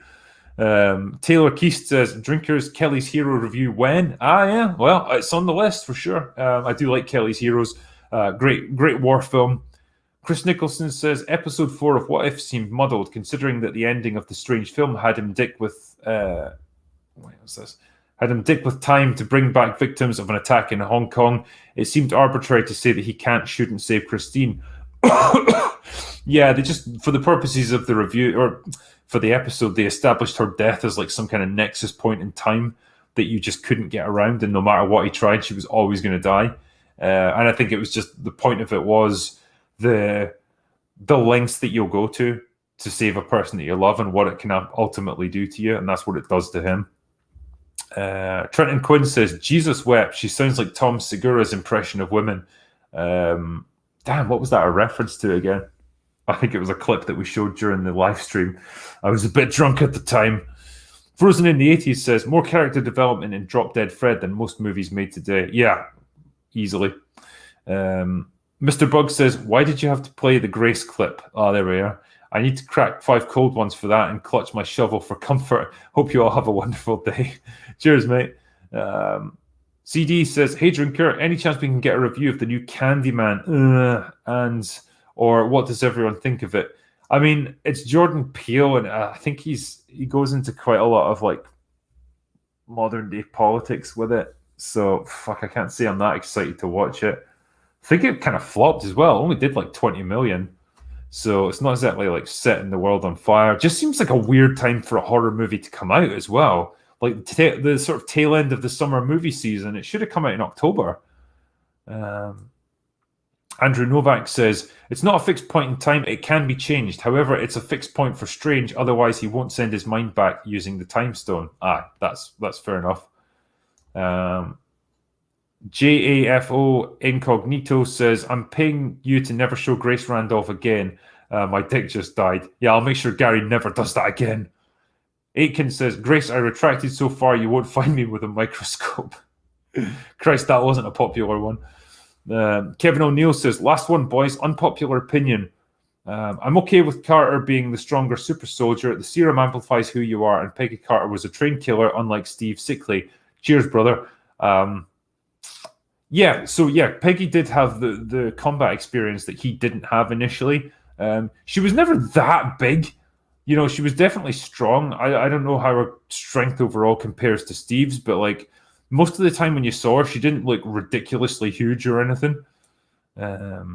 Sophie says the important question: how good was Marvel's Katie? Yeah. Yeah. Blaine Savini says many men smoke, but few men chew. Indeed, I see what you did there. JP says love the Event Horizon movie review. Thank you very much. I love that film. Michael Hickson, vote Chinese Wakanda to be Wankonda. That's a good one. Barry White 89 says, Drinker, love your channel, long time viewer. Have you seen the masterpiece Enemy Mine starring a very young Dennis Quaid? Yes, I have actually. I'm trying to remember who was in it with him. I think it was Louis Gossett Jr. Yeah, two guys like basically stranded on a planet together. It's like set in the future. One's an alien, one's a human, and they have to work together to survive. And he says here, if not, thank me later. I'd love to see your review. Yeah, it's a decent little film actually. I quite liked it. Romany Forge says, hey guys, all the top lads here. Been a lurker on a lot of streams. Would love to know some more advice on starting a channel. To be part of something greater than myself would be incredible. I mean, we all, with our channels, we all got lucky to some extent. I've seen people who have, labored away for years, like producing good content, but like it just never quite catches that wave. It doesn't quite catch on. They don't get the chance to blow up.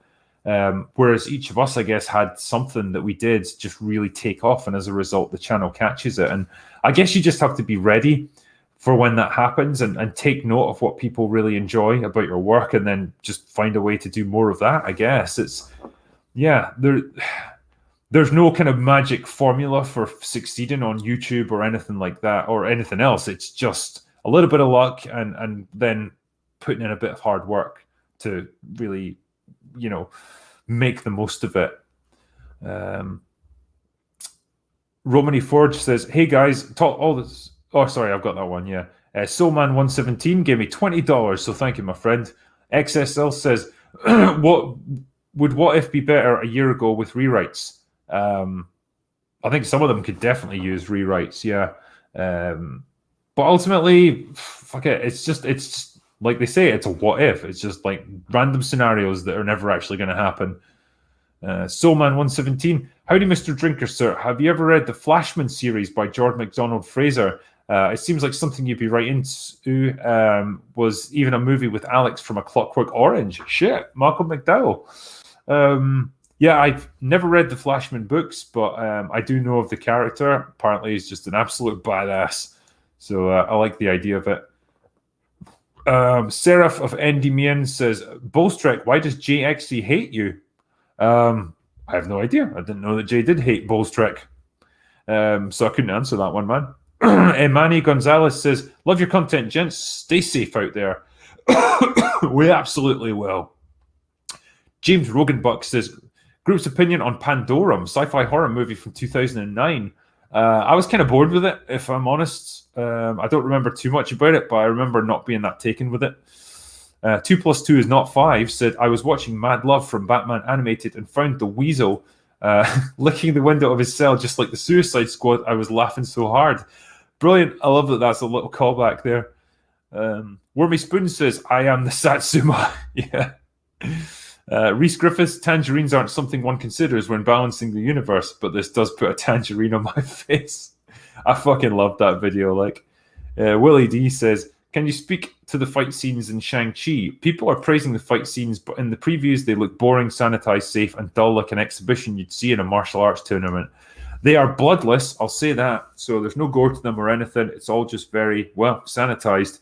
Some of them, yeah, there's some genuinely good technique on display. When they don't do like a million cuts in like the space of a few seconds, and you actually just let the actors perform. It's great. Some of them are properly fast-paced and really solid.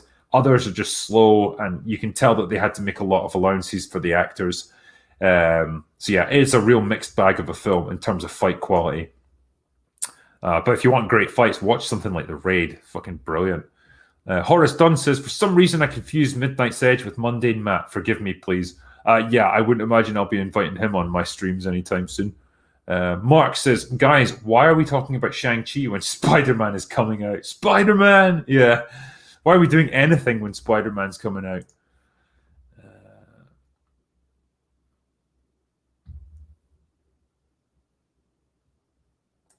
Oh, here we go. Do you like Guy Ritchie's films? If he ever did an MCU film, which superhero can he get right? He would have been perfect for Ant-Man. Yeah, he's he specializes in like criminal underworld stuff and like heists and all that sort of thing. So he would have been ideal for an Ant-Man movie. They had Edgar Wright do the first one initially, and then they kind of swapped him out for someone else. But again, Edgar Wright would have been a great choice to write and direct the whole thing. So it's a shame they lost him. I think it was creative differences, basically, that he had to leave for.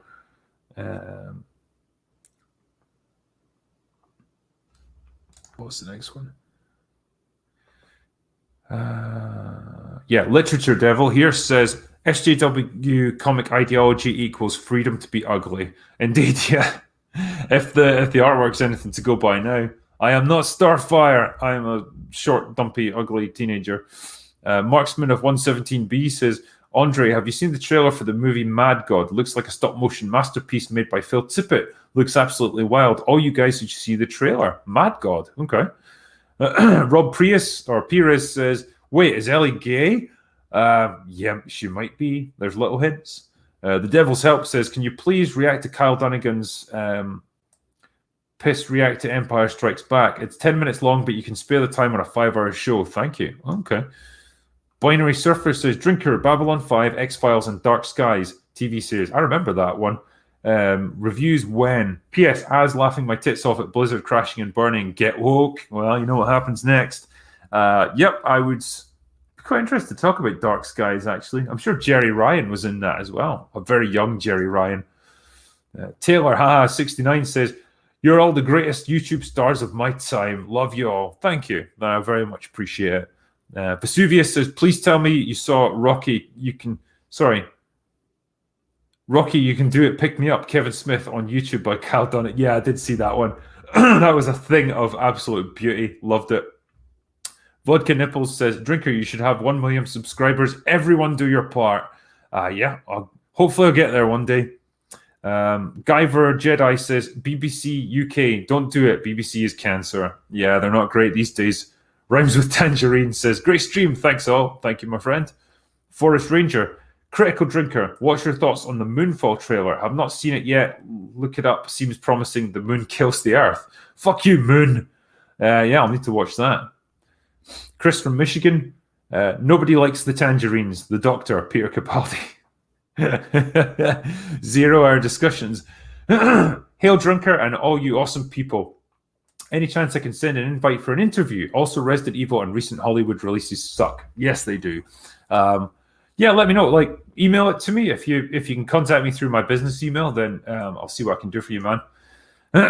Pro Plan says, congrats on new stream and shout out to Mauler for stepping up when needed and going long man when others don't. Yeah, he's the last remaining long man in a world gone short.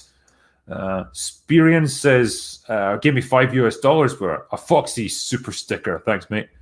Christopher says, as I'll buy your BBC plushie. Ah, beautiful. Unhinged Entertainment, I have 1 ring of power and you can guess where that goes. I can guess. Marcel Davis, Hail Drinker, you should really watch Marvel's Agent of S.H.I.E.L.D. as if you haven't. It's a great show with good storytelling, characters, and plot twists. The first season is slow but gets going in the end. Yeah, that's, I think, the problem I had. I watched season 1 and I just found it a little bit tedious and I just kind of lost interest in it. But it was probably one of those things that it got good after that, so fucking typical. Is Mahler's 4-hour review of Black Widow worth watching? It really is, yeah. Like, go hiking, go running, go for a drive or something and listen to it. It's great. You'll get such an insight into why this movie fails on so many levels. And why it does such a disservice to the characters. Your local Minnesotan. I should watch Edge of Tomorrow again. I love that movie. You absolutely should. It's good fun. Yeah, Spider-Man No Way Home will probably make a shit ton of money at the box office. I wouldn't be surprised. It seems to be the one Marvel movie that everyone's excited for. Mostly just because it's a chance to see Tobey Maguire and Andrew Garfield again, I suppose, and Doc Ock. I don't know why they brought Electro back. No one gives a shit about him. I heard about this. Agents of S.H.I.E.L.D. got good after Winter Soldier came out. Yeah, because that totally, it destroyed S.H.I.E.L.D., and so it rocked the foundations of the show, I guess. R-rated Ghost Rider, is there a chance? Probably not. Things like Suicide Squad failing is not going to help the situation for R-rated movies. So I finally managed to catch up on all the super chats I did the other night. Now there's actually a shit ton that have come in while I've been doing this. So, damn, I'll try and catch up with them. Here we go. Marcel Davis says, I just did that one.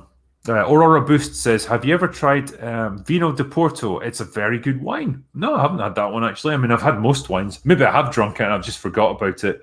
See, the thing is, I like having wine with meals and stuff. I just never pay attention to what fucking bottle I'm buying. I just get the cheap ones from Tesco. Because I'm Scottish and I'm a cheap bastard. Chuxenhausen says, I'm just going to say it. If Shang-Chi or Strong Female Ninja Lady were in a fight with Hawk from Cobra Kai, Hawk would break them in fucking half. Yeah, of course he would. He's Hawk. What else would he do? Drew with Comics Elite says, it's amazing how many of our store's customers loved this movie. I thought it was meh at best. There was nothing special about this. Yeah, I do not know why people are going so wild over this. They must be seeing something I'm not, man. Black Multicam says, here, take the money I would have spent on Shang-Chi. Thank you very much. Hopefully I can provide you with a little bit of entertainment for in return for your payment. Colin Mertz says, not sure if this has been answered, but on a previous stream, you had 2 guns on your wall. Where are they, and are you a gun collector? Alcohol plus guns equals fun. Yeah, so one of them is in the cabinet over there. I don't know if you can see it because it's kind of laying down. And the other one is over here. This. So, just in case there's anyone from the police watching, this is deactivated so you can't hurt anyone with it. It'd be quicker to throw it at them. But this is a 410 shotgun, so it's actually a very unusual kind of gun. It was popular for poachers because you can break the barrel like that and you can fit it right inside your jacket so no one would see it, and then just up it goes. So yeah, this belonged to my granddad. It's like 100 years old and I eventually inherited it when he passed away. So normally it goes up on my wall. It's just kind of sat out of shot at the moment, but yeah, cool little gun actually. So there you go. What's the next one? Excuse me. Here we go. Alexandro Rodriguez says, I'm just a fan. I love your work. Thank you. And well, I'm glad you're enjoying it, mate. And thank you for the donation. The Black Douglas wants a chinwag drinker. Well, what can I say? We'll try and hit you up sometime. Sith Cyan says, the CGI was horrible. Yeah, that's something I'd forgotten to say in this movie. Some really ropey green screen effects. It just looks cheap as fuck for a movie that obviously cost a ton of money to make. It looks really bad in places. The acting was terrible. Yeah, the main character particularly is pretty weak. The actor, I feel bad for him, but man, he doesn't give a very commanding performance. My head still hurts from all the eye rolls and face palms. I don't blame you, mate. Drew with Comics Elite says, is she really his girlfriend? They never kiss. Yeah, they just like to dance together and go to karaoke. It feels like a weird relationship that they've got. And yeah, I'm not sure I'd want to kiss her, to be honest. She's fucking irritating. Next one. The Black Douglas gave me a super sticker. Thank you, mate. Journey Trials and Joy says, it's ironic how China is rejecting all Disney movies. At this point, it's going to push Disney to start making good movies or turn against China. Well, they have to do one of those things because, yeah, like they're not going to let them in. Yeah, and it's kind of ironic that they've spent so long trying to suck up to them, and this is the result. But yeah, they should just cut their losses. And hey, how about making some pro-American movies for a change? Wouldn't that be a crazy concept for a company that's supposed to be founded by a guy who believed in like American values and patriotism and old-fashioned like family values? Crazy, isn't it? You know, but it seems to appeal to people nowadays. Who would have thought? Sophia Norwitz says this stream needs more whiskey. It does. All I've got is beer at the moment, unfortunately. But Thank you very much for your donations, Sophia, and I like your stuff on Twitter. XSL says Tony Leon is the best part, a real kung fu master. Yeah, there's some of the fight scenes are genuinely good in this, and I'll give them credit. SR Viper 650 gave me $5, mate. So thank you. Brenton Palmer, was it a triumph? It was a triumph of shittiness and mediocrity. If that's your bag. Hunter Strickland, sorry this isn't related to Shang-Chi, so forgive me for being off topic. Would you message me over Patreon? The name will be Hunter. I've been trying to contact you about a script I'm writing. Cool. Well, I am working through my backlog of messages on Patreon. I assume you've messaged me directly, but yeah, I've got like 1,000 patrons. It's awesome. But like the result is most of them are quite keen to talk to me. So man, those messages pile up as quick as I can answer them, but I will get to you as quick as I can. Real Tanku says Shang-Chi set in Scotland the way described is just the Glory Hammer universe. Yes, Glory Hammer. Fucking love them. Zachary Moore says, Hail Drinker, raise a glass for me from a place of the ticket price and popcorn for Shang-Chi. And that was $50 you gave. So thank you very much, man. Very generous, and I really appreciate it. Shane Robin, Hail Drinker, finally caught one of these live. Having a glass of Connemara whiskey from the homeland in your honor. Thank you, mate. And I very much appreciate your donations. Thank you. GG Meme Master 16 says, did you hear about China rejecting effeminate men? That's going to have an impact on the message and activists in filmmaking. Yeah, I saw that one earlier, actually. We talked about that. But yeah, I'm fine with that, to be honest. I can't say this person's name because it's a bunch of random letters, but they said, I'm a big DC fan. I'm wondering if you felt like since Marvel is losing its stride that DC will take the spotlight. They seem to finally producing better content, in my opinion. I love the new Suicide Squad. They produce individually good movies. They just don't form a coherent shared universe. You know, like I say, Joker was great. Suicide Squad was a good movie, but it didn't catch on at the box office. And so they're kind of stuck at the moment. You know, the Snyder Cut was another spanner in the works where the fan base really seemed to like it. I don't know how much money it made, but it's what Warner have been trying to get away from rather than, you know, keep going with the Snyderverse. So it's just... It's a universe that's getting pulled in a whole bunch of different directions at the moment. So I just don't know how you're meant to like streamline it into some kind of coherent, you know, narrative. I'm excited for Robert Pattinson's Batman. No, not really. Yeah, there's nothing I'm really seeing with him as Batman that makes me excited for it. He doesn't seem like a good fit for the role at all. Road King Thor says, how's it compared to Black Panther? It's way less irritating and pandering, I think, than Black Panther. Yeah, the script is probably at the same level, I would say. I'm just thinking about it now, actually. If I'm comparing Katie to Shuri, they're both equally irritating, but Katie's in it more, so I'd probably mark it down for that. But yeah, it's a tough call, man. It really is. Greg Marquez says, keep pushing for good storytelling. Self and family, not just into that modern Marvel movies anymore. It needs something new. Yeah, I'm very much at that point as well, where, you know, I know people are interested to hear about the new Marvel films, but like I get less and less enthusiastic about seeing them as time passes because I don't really see anything good in them. I'm not excited to see the Eternals at all. So, man, yeah, I'm kind of ready to move beyond some superhero stuff and get something new. That's, I guess, why I'm interested in seeing Dune. It's like, hey, something that's not Marvel, and it's going to be a big event, hopefully.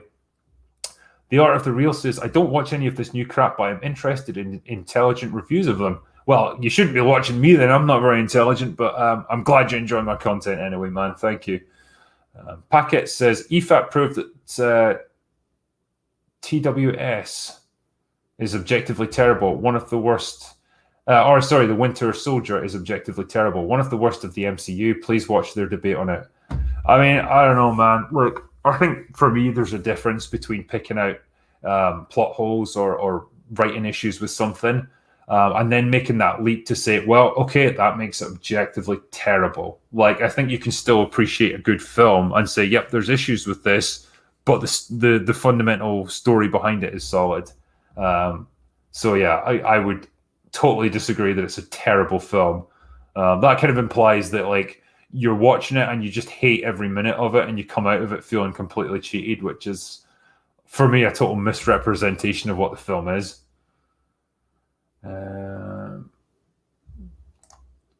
Did you see Raid 2? Yes, fucking love it. Both the Raid movies are great. Really enjoyable films.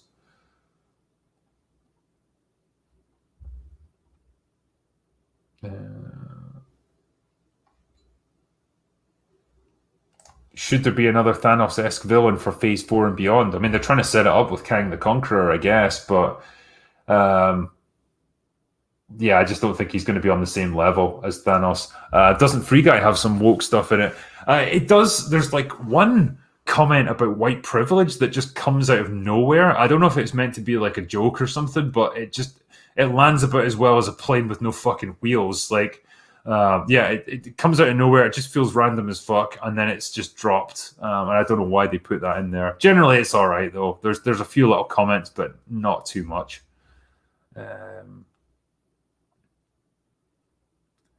What's the next one here?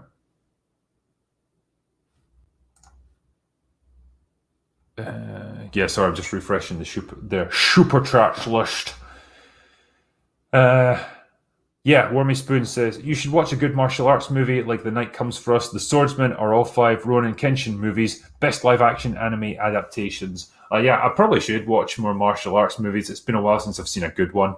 Like I say, the Raid movies were both great, but even that was a couple of years ago that they were on. The Simmertron gave me £5 super chat. Thank you, mate. Oak Composite says, hey Drinker, not Marvel related, but how optimistic are you about Dune? Also, that other guy's wrong. Halloween is objectively the best holiday. Right, okay, so with Dune, yeah, I'm cautiously optimistic about it. I like Villeneuve as a director. The visuals look good. The casting generally looks pretty good. I'm not mad keen on Zendaya, but I'll give her a chance in this. So yeah, hopefully they're faithful to the books. It looks properly epic. You know, we're no longer constrained by like budget or visual effects technology like we were back in the 80s with the Lynch movie. So yeah, hopefully they'll do it justice. It's not even going to be the whole book. It's going to be like the first half of it or something. So yeah, it seems like they're taking it seriously, put it that way.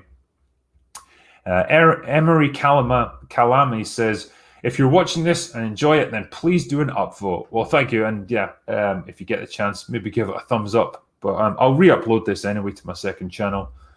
The CPT Canteen says, recently started doing live streams as well. I'm glad to see other movie reviews doing the same thing. I'm hoping it can blow up like the political debate live streamers. Well, good luck with it. Yeah, I enjoy doing these streams. What can I say?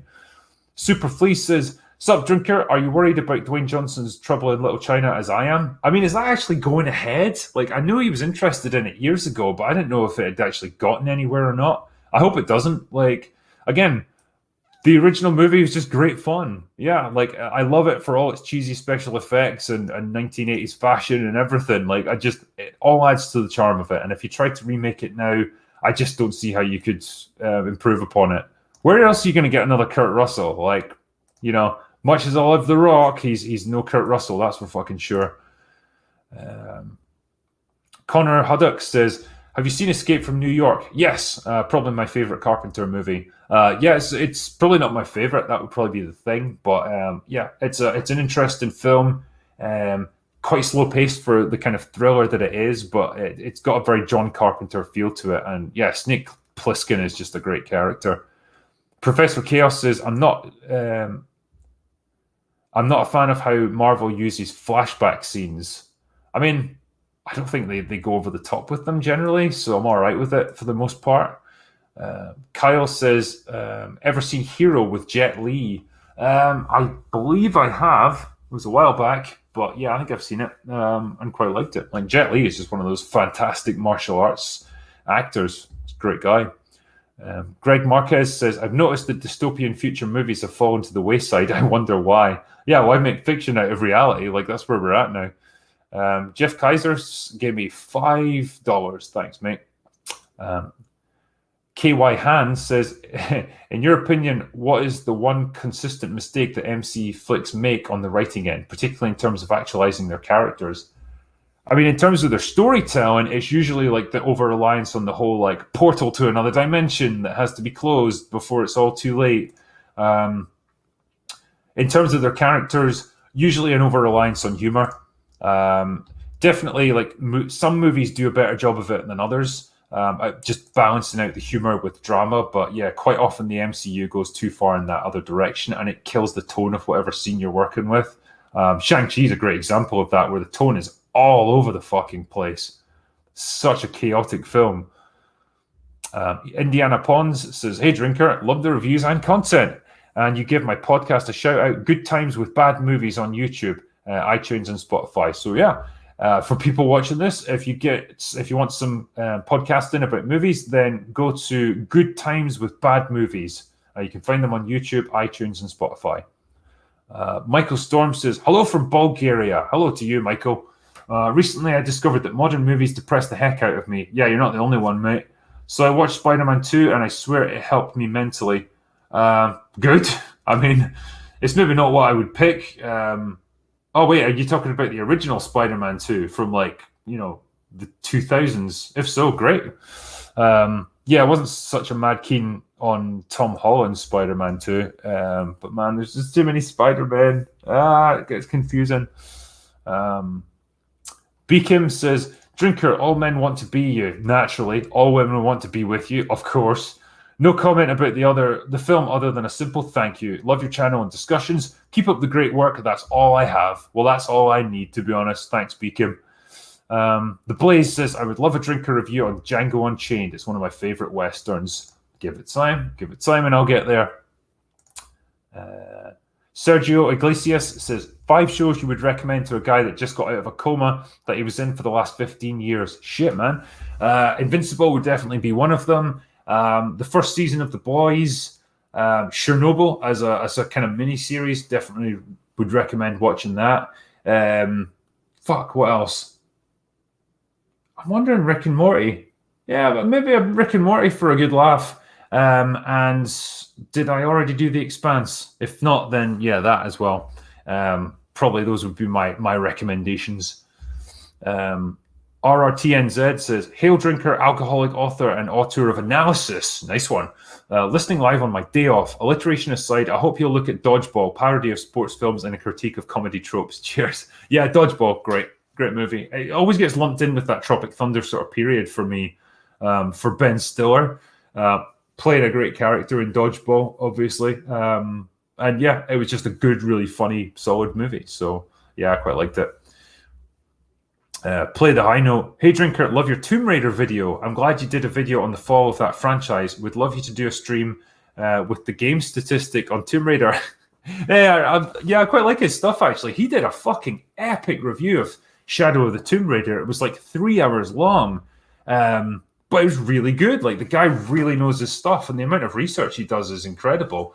So for anyone listening, if you want to know more about like the Tomb Raider games, like how they're constructed and stuff, look up the game statistic. Like that guy's got a great channel. He just doesn't have many subscribers. He's only got a few thousand, but yeah, maybe give him a follow because he does good stuff. Philip Thomas gave me £4.50. So thank you, mate.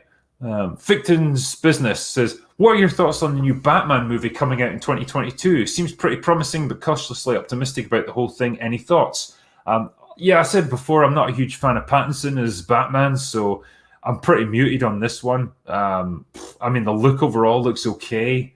I'm struggling to get excited about it, to be honest. It's just another fucking reboot of Batman. Gemini Joker says, "Love your stuff. Thanks for your time. Crown Royal here. Any drink you recommend?" Depends what you want to get done, really. If you just want to get drunk as quickly as possible, a good bourbon will probably do you. I like me a bit of Woodford Reserve. That's nice stuff. For whiskey, Lagavulin, bit of Highland Park, or Lafroig. Any of those will be just fine. Beer. Tonight I'm on the Moretti, and I quite like it, actually, so that'll do for me.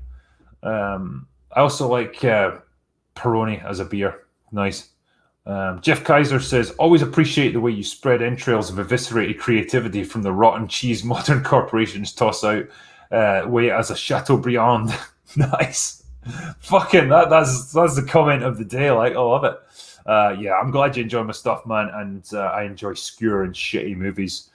GGA Game Meister, Meme Meister says, did you hear about China rejecting effeminate men? Oh yeah, we got that one.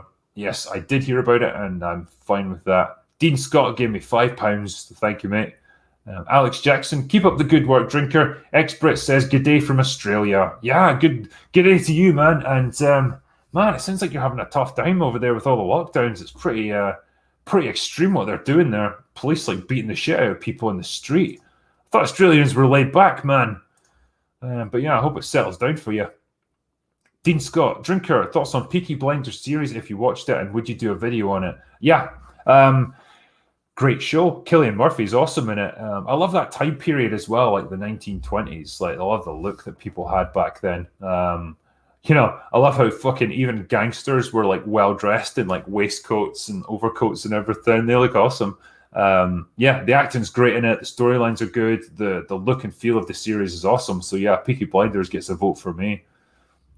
Chris Curran, Goonies Never Say Die, free drunk 3PO. Yeah, as we were saying earlier, get him out of Twitter jail. Matt Ponce, have you seen Oblivion with Tom Cruise? If you have, what's your opinion on it? Yeah, I have seen it. I always get it sort of confused in my mind between that and Edge of Tomorrow, and I don't know why, because they're totally different movies. They just came out like similar time period, I think.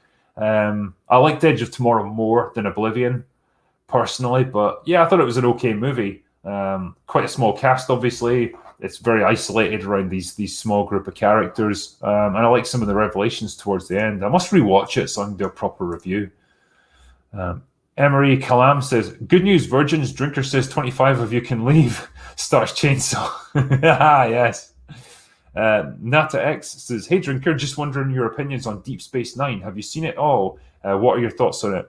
So I've not seen all of it, but I did like it when it was out. I think it was darker and it was more complex than the rest of Star Trek, because it was less about exploration and more about the politics in the Star Trek universe. So it kind of gave you a lot more depth that way.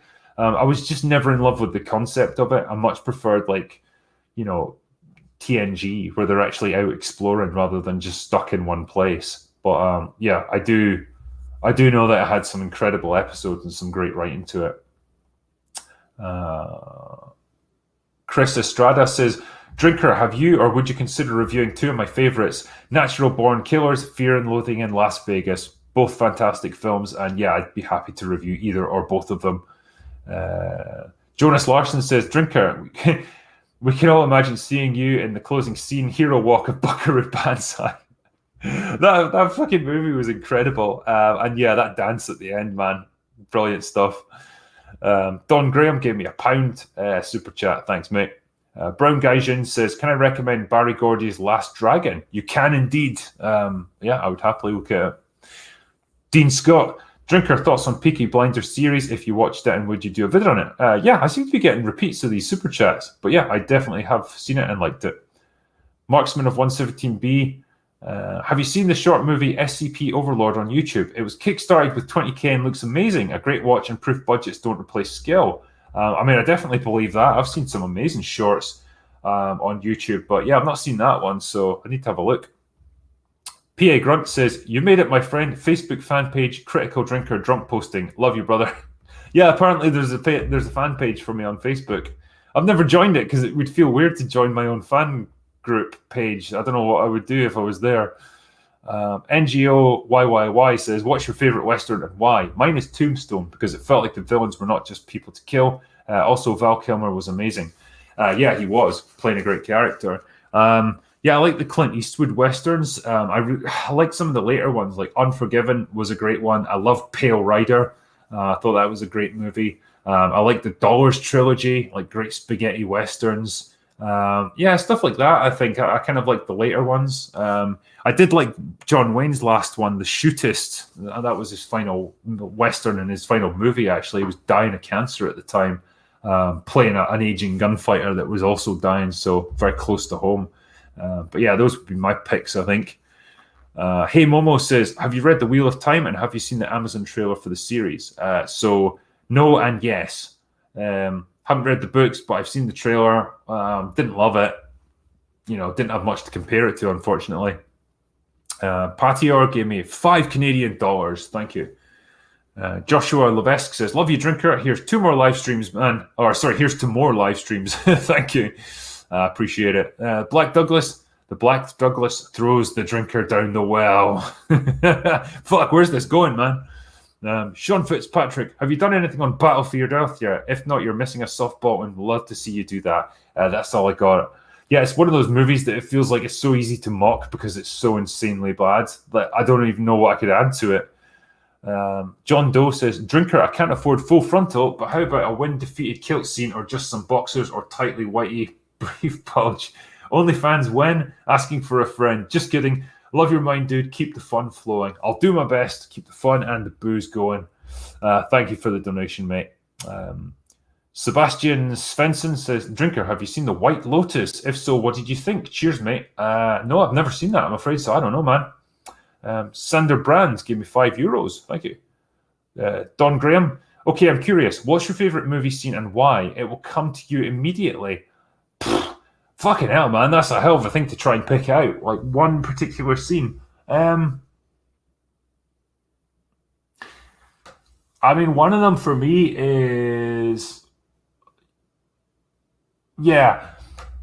It's probably the final duel in Return of the Jedi between Luke and Vader. I know that sounds like kind of a weird one to pick, but yeah, just the way that scene's built up, like knowing what's behind it, and that it's 3 movies that have been building up to something like that, and that moment where Luke just loses his shit and just absolutely lays into Vader. I just love that combination of the music, the drama of a son like fighting his own father. Everything that they've been put through and the manipulation that's gone into making it happen. Like, it's so well paced, it's so well done, and there's so much emotional payoff to it. It's one of those things that just gets me every time. Wormy Spoon says, don't you think the Viltrumite plan makes no sense? I don't get the idea that they have to weaken planets and then force them to join their empire. But I think it just functions as like giving him, it gives Omni-Man that deep inbred conditioned motivation for doing what he's doing. Like, he'd never think to question it because it's his whole existence is built around that. Man, it cuts deep as well when he talks about his wife just being like a kind of pet for him. Fucking brutal, dude. Yeah, that bit where Invincible saves a pilot, like a fighter pilot from Omni-Man, and then he just comes up behind him and crushes his head. Brutal. Connor Huddock gave me $5. Thanks, mate.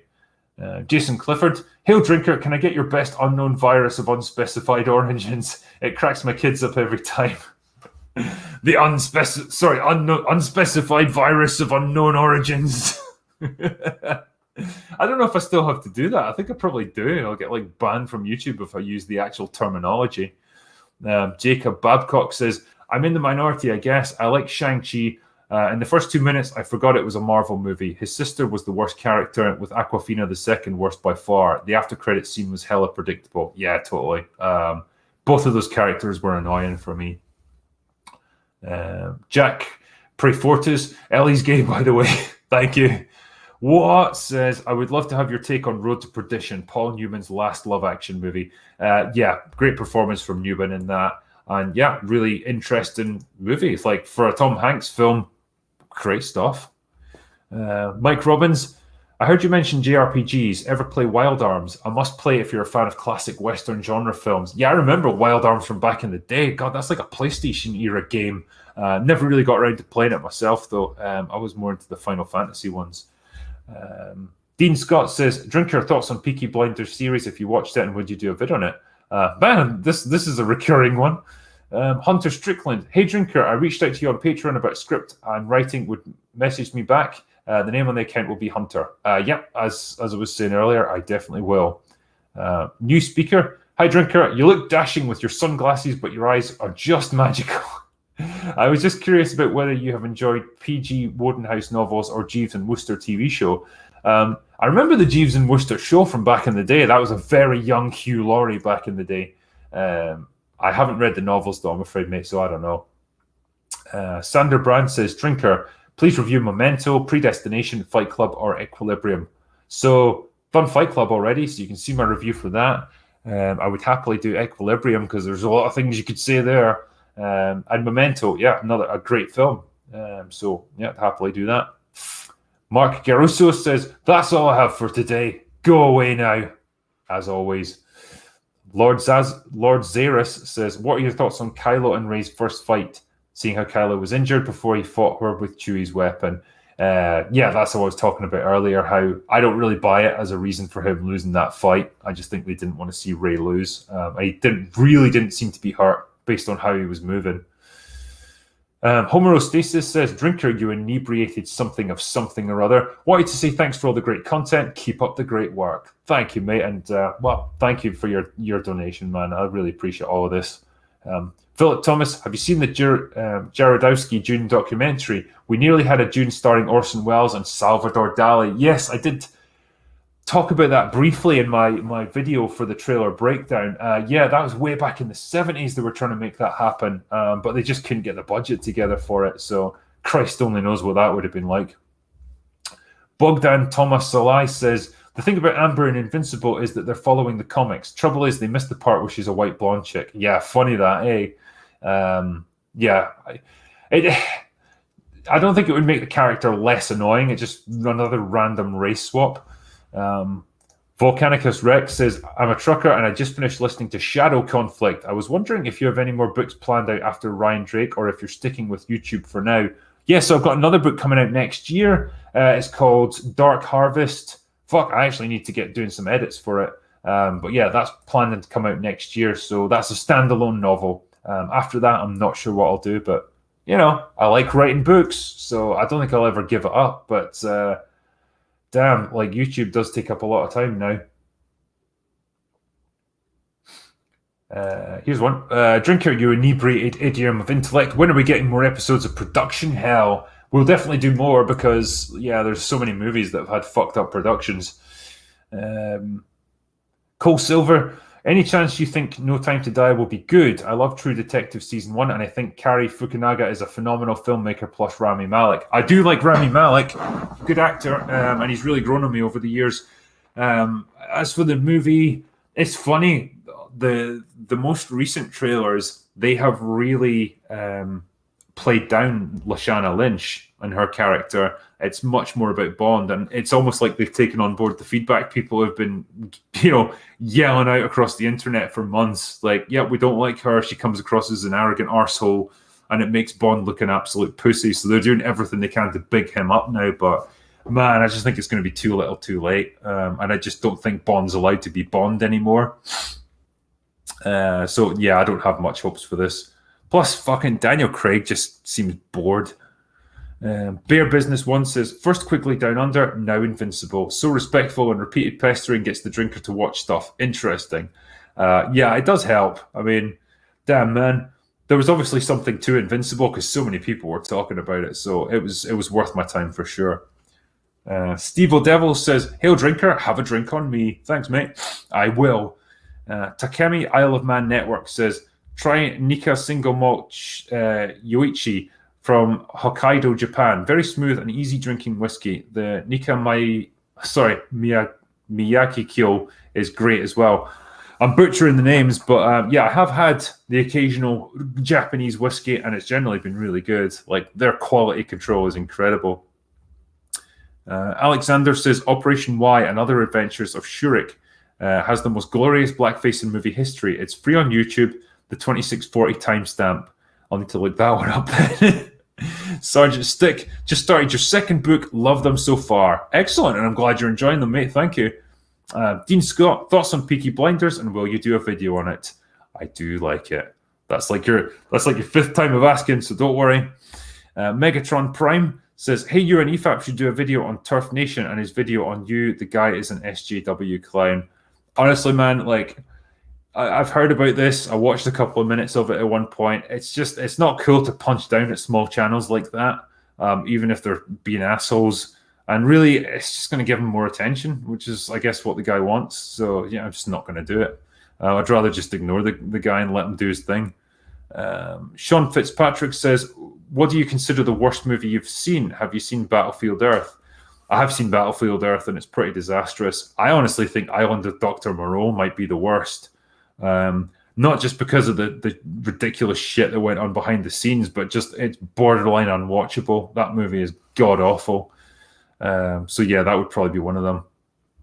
RRTNZ says, Hail Drinker, I hope I've had a chance to watch The Guard, Irish comedy. Whether you review it or not, it'll improve your day. Have a shot on me, mate. I haven't seen it yet, but believe it or not, it is now on my list because it's been spoken of so highly.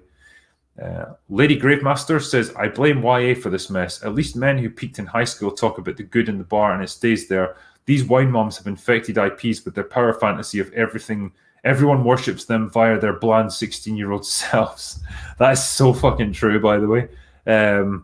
Yeah, I think when you get a lot of these comics or movies or TV shows, when it's written by like these females of a certain age, it just comes across as really bitter.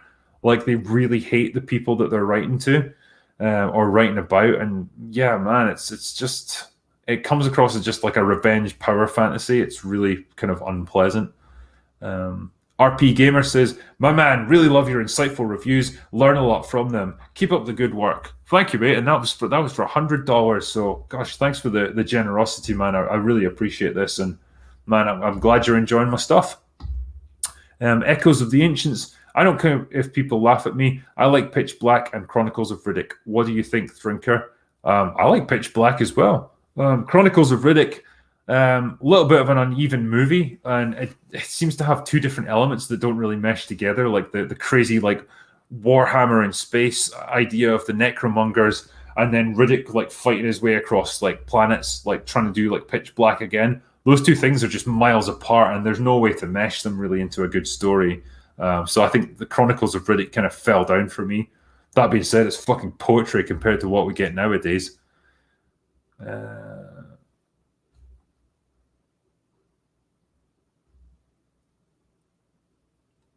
Yeah, this was an interesting one. As a huge fan of Edgar Wright, are you looking forward to Last Night in Soho? The trailer looks weird. Like there's barely any dialogue in it, and that's normally what Edgar Wright's so good at. So I don't know if this is some crazy experimental stuff he's doing, but Anya Taylor-Joy, I like her. So yeah, I'll give it a go for sure. What are your thoughts on Age of Ultron? I think it's criminally slept on. I think the kernel of a good idea is definitely there. I just think the implementation was badly done. Like I think Ultron was such a wasted character. You've got James Spader voicing him. You know, you've got this idea of like the Frankenstein's monster taking revenge on Tony. Like all that stuff is great. You could construct a great villain around that, but they tried to make him funny and goofy, and it just doesn't work at all. So yeah, the Age of Ultron is just like a great example of what might have been if it was done a little bit better.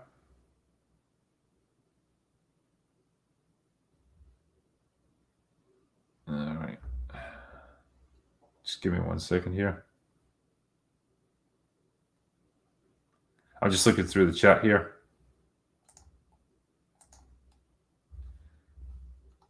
I was just putting a couple of people in chat in timeout. They need some timeout, I think. Here we go. Just give me 1 second.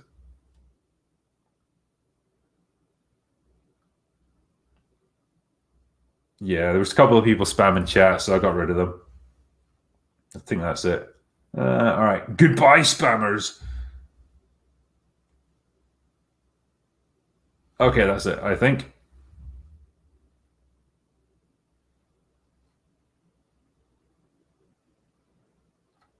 Okay.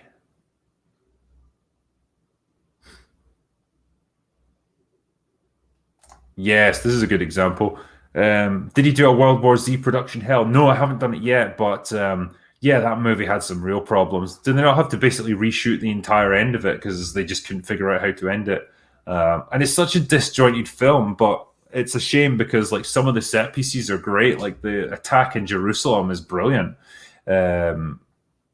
So yeah, it's an interesting one to talk about. So I could either do a production hell or just a review of it. Either way, I'd like to talk about it because I really like the book. World War Z is a great book. I think that's it. Oh, for goodness sake, right. Someone else spamming.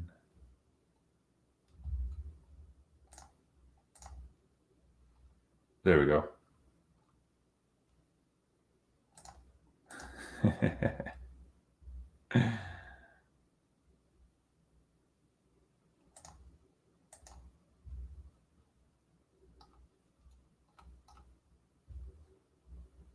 Okay, I think that's it. I should really get Lady Gravesmeister or something, Gravesmaster, because she's normally a good mod. Alright, there we go. Another one, yay!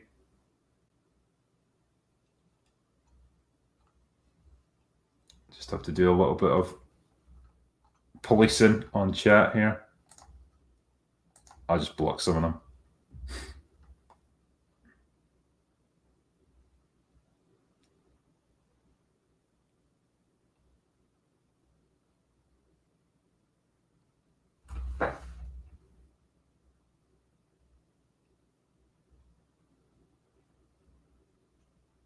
Alright. I might bring in a mod or two here.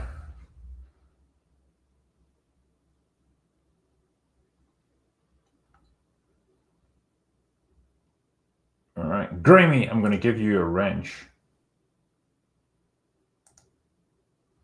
Give me a wrench. Alright, hold on.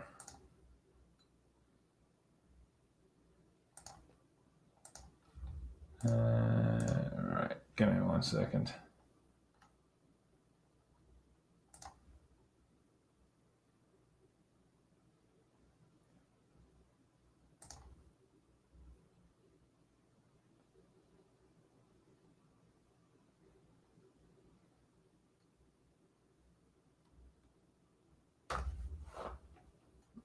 Alright, I'm going to put Lady Gravemaster as a mod. There we go.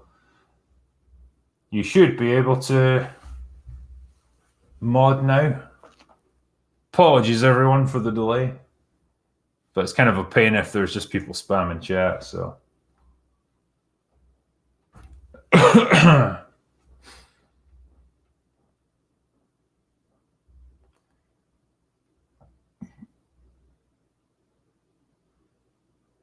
There we go. I think she's going at it.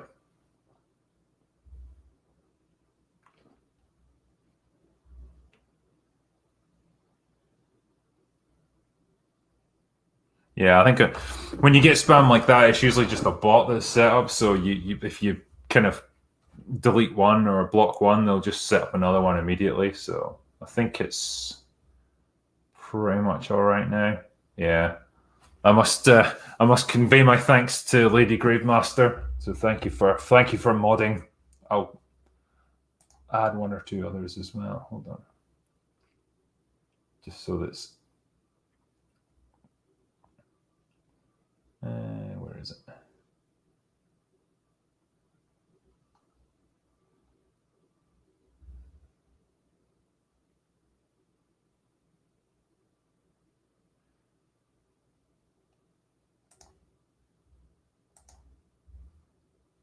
There we go.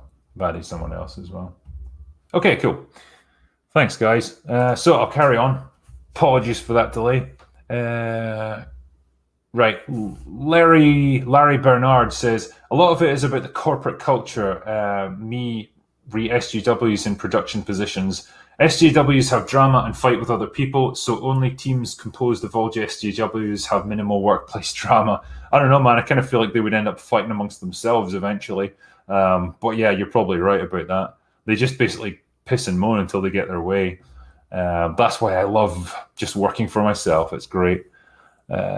John Ivester says, it's my first donation to you and wanted to say you're absolutely fantastic. No, you're going to give me a big head now, man. Also, just got here, should I spend money to see Shang-Chi? I'd probably just wait until it comes out on video or TV or whatever, and you can see it that way because, yeah, it's not really worth your time. The Smile Bit says, are you going to do a Count of Monte Cristo review? Yes, I am actually. That's a Drinker's Extra shot in the making. Baldo99 says, hi Drinker, this is really off topic, but I would love to hear your opinion on Equilibrium with Sean Bean and Christian Bale. Yeah, I like that movie. I like the premise behind it, and I guess it's got a lot of undertones with like conformity and things like that. So yeah, it's a decent movie, and I like that concept of gun kata. They implemented it quite well in the film. So yeah, I'll definitely talk about that. Film Ditch Studios says, not only do films shove SJW bullcrap in our faces, my school is now trying to teach me to think the same way as SJWs do in media studies of all classes. Yeah, that's how they get you. They get you in school. Larry Bernard says, Shang-Chi was a passive protagonist. Wee Woo is a passive antagonist. The sister was also passive regarding the plot. They also have a Christianized Lovecraftian demon shoehorned into an Asian myth context. Yeah, it's all over the place. Shang-Chi himself is definitely a passive protagonist. And yeah, like he's mostly he's in the background of his own film, letting other people do it for him. Yeah. The Count of Monte Cristo, the one with baby Henry Cavill. Yeah, he was so young. God, it was crazy.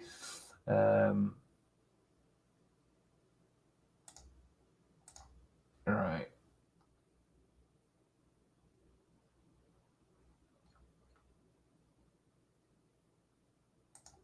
Ah, yeah, here we go. So I heard your response to my question about Last Night in Soho. I'm stoked for it because I enjoy Wright's work. He hasn't let me down yet. Yeah, that's the thing. If it was any other director, I might have had questions about that trailer. But with Wright, you know, he's earned that faith. So I'm happy to go with it, and I'm sure it'll be good.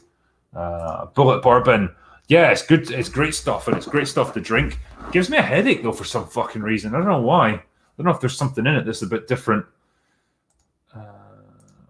Yeah, watch Patton. Excellent. It was George C. Scott, I think, that was playing Patton in that. Yeah, great film. Great performance by him. Yeah, you don't get them like that anymore, that's for sure. Right. What's the next one? Murdermatic says, as China bans images of effeminate men, how will Hollywood's obsession with inclusion have to change, or will it? They will just alter their productions for Chinese markets.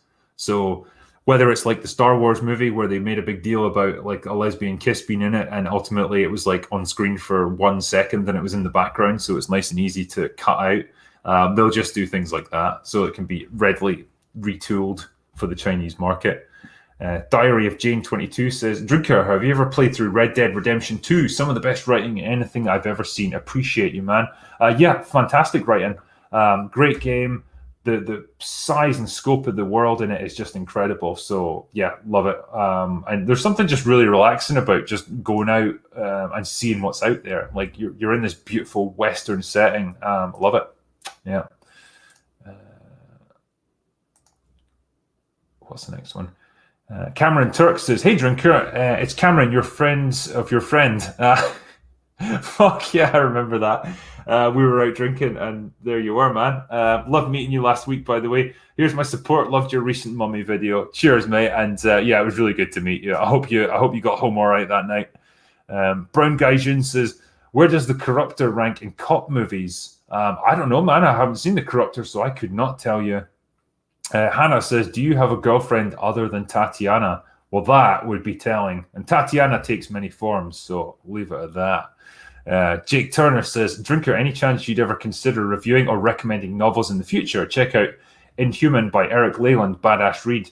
I mean, I think if I was doing that, I would recommend them through Twitter or something like that rather than in a video. It's just, there's not much of an appetite for book reviews, unfortunately. And that's kind of what it comes down to. Like, I'm really known more for doing, you know, media like TV and movies, that sort of thing. I just don't think people would that generally take to book reviews that much. Plus, it's like when you're doing a book review, you've got no footage to work with. You literally have to just make stuff up for your entire videos. It's a tough one to make a video on that sort of thing. Sander Brand says, Drinker, please, Memento, Predestination, Fight Club, or Equilibrium. Yes, as we were talking earlier, I would do that. Lilith Chick gave me a 5 $1 super sticker. Thank you. Camille says, did you ever play Mass Effect Trilogy, the games? If yes, what do you think about upcoming new? And if not, what's your favorite story in the games? So I played the first Mass Effect. I don't know if I completed it. I don't know why I didn't, actually, because it was really good. And people keep going on at me saying like it's like pretty much the best trilogy of any games ever. So yeah, I really should get back into it. Yeah. Well, no. Wait, hold on. There was. Yeah, this one. You remember the first lesbian kiss? It was on Brookside TV show. Anna Friel, I believe, did that. Yeah, that was groundbreaking for its day. Like that was the mid-90s, I think.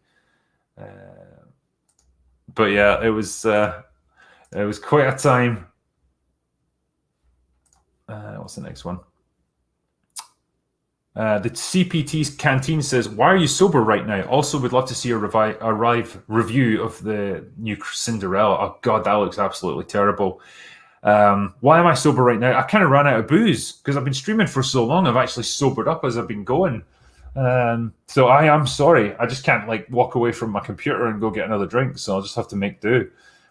Film Deck Studios says, here's a thought, Disney or Warner Brothers? I'd probably go for Warner Brothers out of the two. I mean, they're assholes, but they're not like a megalomaniacal corporation that's trying to destroy the world. Not that I'm implying in Disney are, don't sue me. Basil the Pumping Seagull says, the Man of Tomorrow fan cut of Man of Steel and Batman vs. Superman was pretty good. It took two movies that were 5 out of 10 and 2 out of 10 and came out with something that's 7 out of 10. Watch that and follow this with the Snyder Cut. Wow, interesting. So they recut Man of Steel and Batman vs. Superman. That'd be interesting.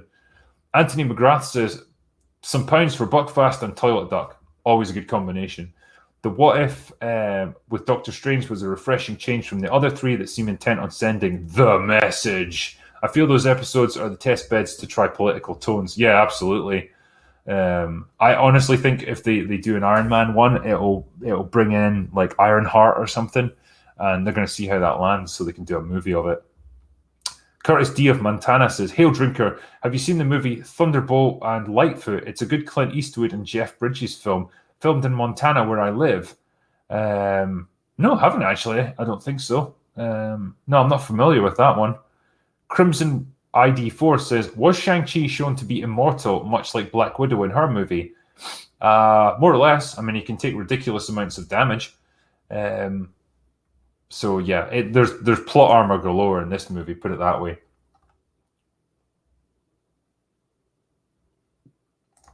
Yes, this one. As someone who's seen about 10 different cuts of Blade Runner, I appreciate your take on ambiguity regarding that film. Yes, you don't need everything answered all the time. Like, sometimes it's fine to leave stuff hanging. Don't need to know if Deckard is actually a replicant. I don't need to know how he's going to end up in his life. It's enough to leave the question there, and that's what keeps people interested.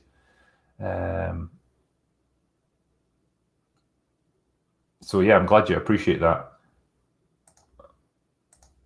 Oh, I should do reviews on Breaking Bad. Yes, definitely. I'd love to just talk about Walter White. He's such an amazing character.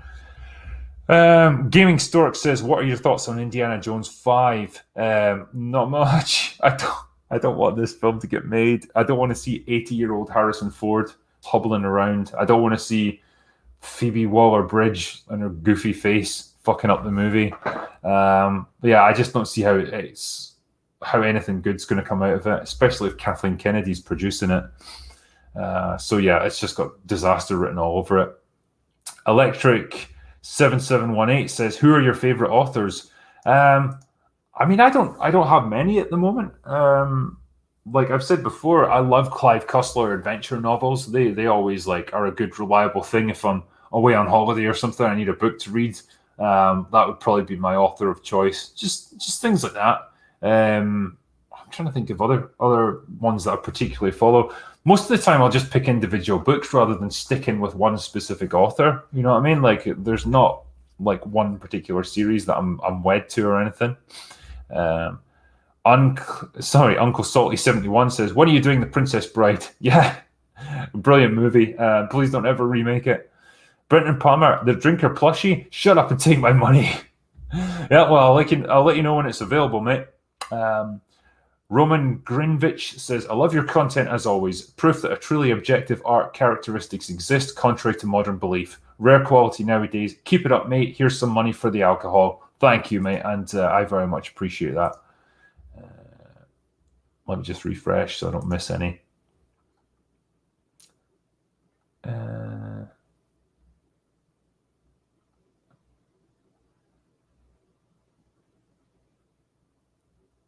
Where is it?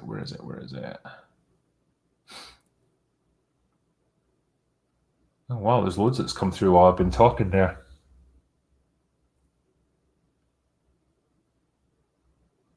Boo! Holy shit, there's loads. How's this happened? How have so many come in while I've been talking? Oh yeah, here we go. So, right.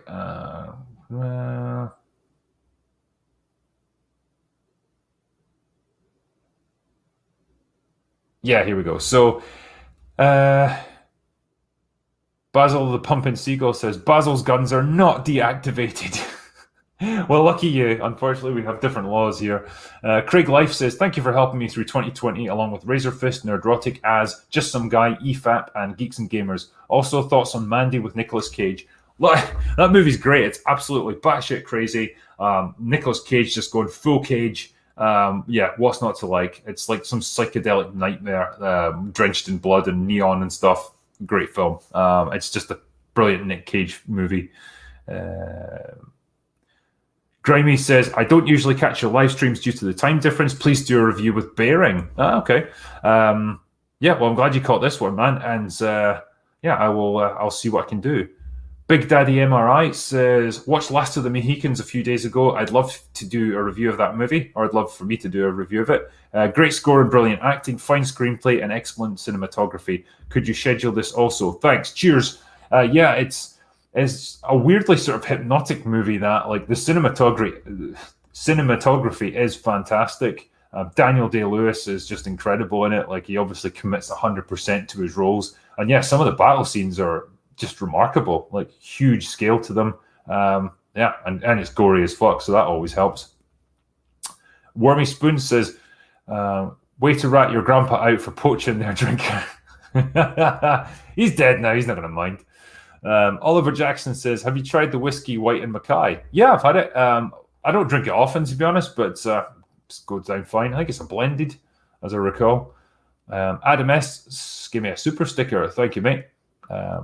Homerostasis says, any plans for a True Lies video? Yes, I really like that movie. It's a strange James Cameron one because it seemed to just come out really easily and smoothly, and it didn't have huge production issues behind the scenes. But people kind of forget about it now. But yeah, I really liked it. Definitely not one you can make today. Another awesome James Cameron film that doesn't seem to get as much love as it deserves compared to his other films. Yeah, just exactly as I was saying there. It's like a quieter James Cameron movie. But yeah, it's good. Arnold Schwarzenegger's great in it. Jamie Lee Curtis is great in it. Bill Paxton's awesome in it. What's not to like?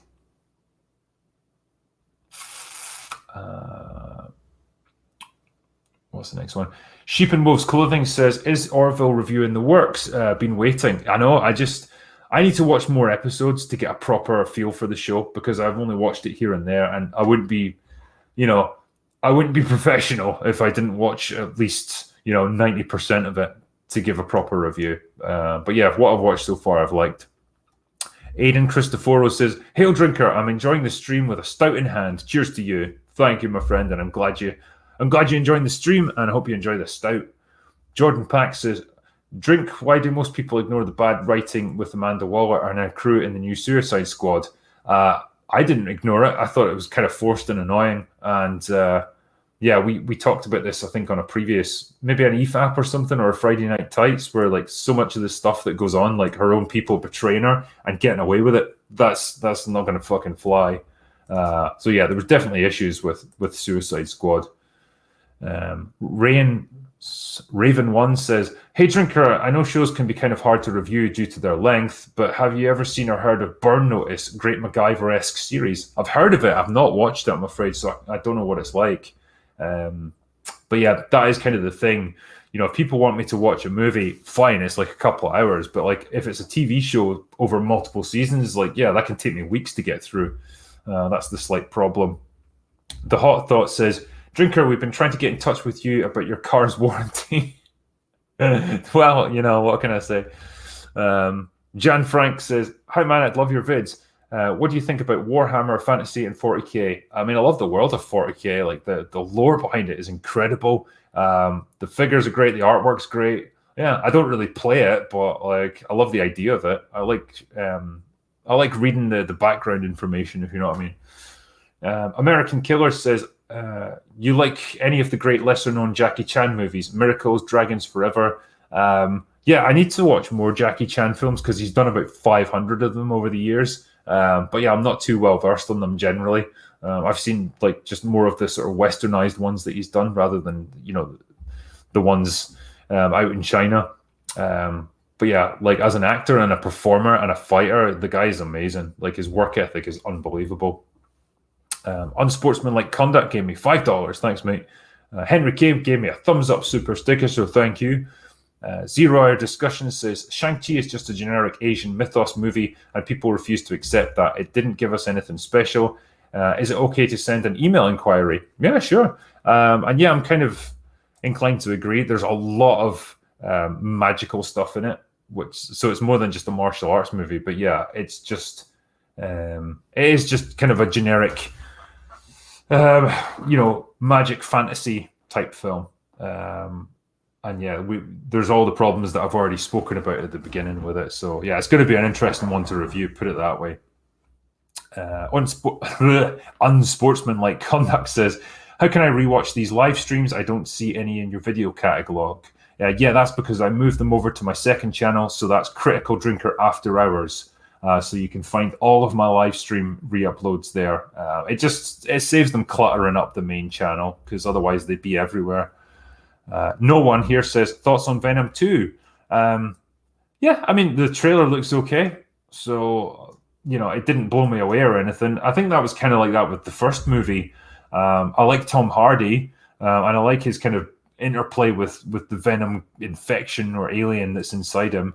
I kind of want to see more of that. Like the humor of it was pretty good, but yeah, the overall kind of story didn't really do that much for me.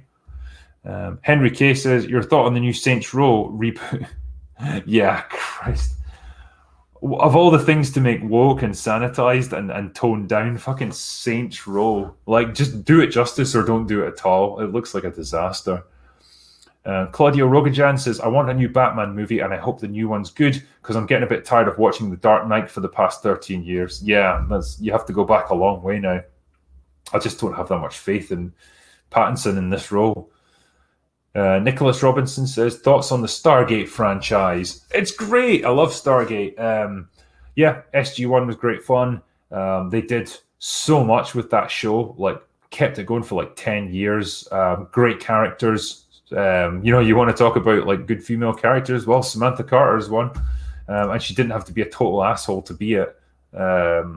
So, yeah, overall really liked it. Stargate Atlantis wasn't quite as good. But the thought was there, and then Stargate Universe, yeah, I never quite got into that. I think that died a death pretty quickly. Random Dan says, hey Drinker, just survived a car crash. Holy shit, man. Hope you're staying safe. Keep up the great videos, bud. Love from Ireland. Thanks, man, and I hope you're okay. Jesus. Yeah, my best wishes to you, and if you've been hurt in any way, then I hope you make a quick recovery, mate. Hunter Strickland says, sorry for asking the same thing twice, man. No, it's cool, mate. It happens. Mark M says, who the hell paints their walls dark blue? Me. It keeps me calm. Anthony Gardner gave me £4.49 British pounds, so thank you. £4.49. Strawman says, your thoughts on the Mad Max Fury Road? I liked it. Yeah, like, mostly done with practical effects. Looks incredible. The stunt work's amazing. Charlize Theron's pretty good in it. And, Tom Hardy was a decent enough replacement for Mel Gibson, I suppose. So, yeah, overall, pretty decent film.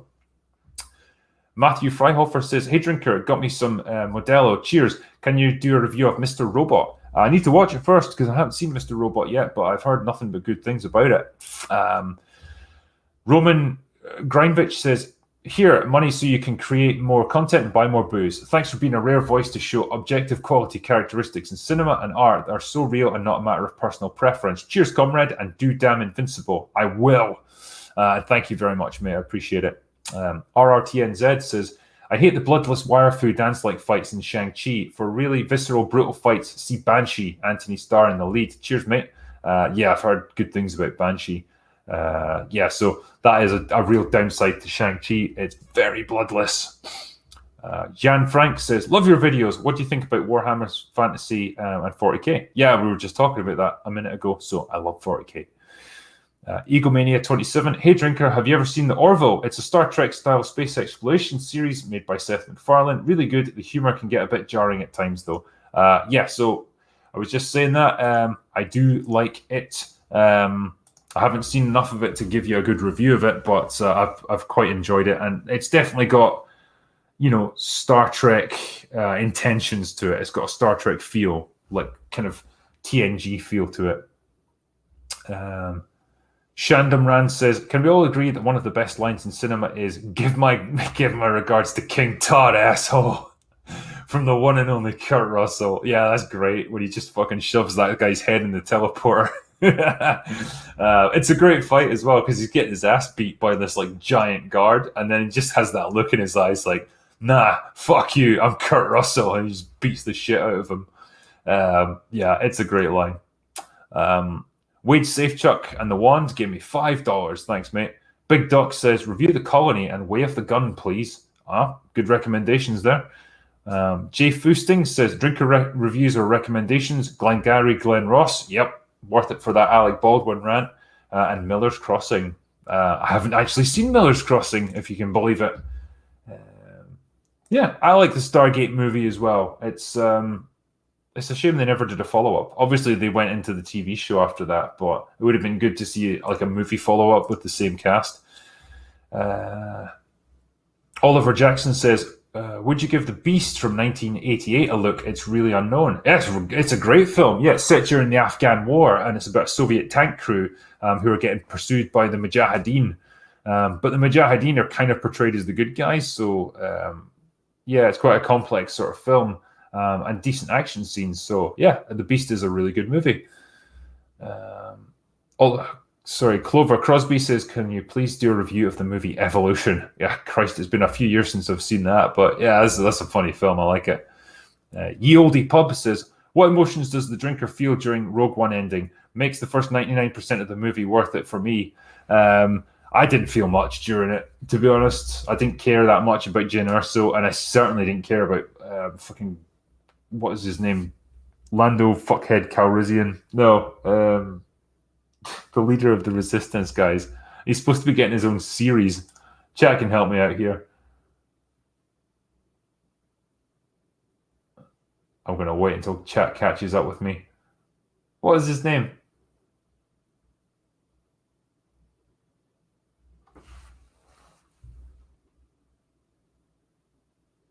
Cassian Andor, that's it. Cassian Andor. Yeah, he's supposed to be getting his own series. Like, why? Who cares? Yeah. Yeah, it's getting a series. Yes, apparently it is. They're developing one. Don't know why. But anyway, thanks for helping me out on that one, chat. Kevin Babington, "Hey Drinker, I love content. I love your content. It's some of the best on the web. I'd love to see a critical review of The Rock." Yes, that's definitely on my like brilliant action movies list. It's like a kind of guilty pleasure. Like, you know, the plot's got quite a lot of holes in it, but who the fuck cares? It's got like Sean Connery and Nick Cage in it, and Ed Harris. Like, Jesus, it's just great. Yeah, I'd put it in the same category as Armageddon. Just a big all-star cast, big action movie, no fucks given. Perfect. You just don't get films like that nowadays. Claudia Rogajan, "Have you seen the Val Kilmer documentary Val? It's really good and heartbreaking and have some new insights on things like him playing Batman." No, I'd like to see that though, because yeah, I used to like Val Kilmer as an actor. Yeah, he's been through some tough times recently, man. I was totally shocked when I saw a recent picture of him, and he's had like cancer treatment and stuff. I think he's had a tracheotomy as well, so he can't really speak anymore. Jesus, yeah, he just looks like he's aged about 30 years. Thomas, son of Hugh, says, "Good day, mate. Extra Shots is my go-to for watching films. Would you review Rob Roy? Like, what's your thoughts on it?" That was Liam Neeson that was in Rob Roy, and Brian Cox, as I recall.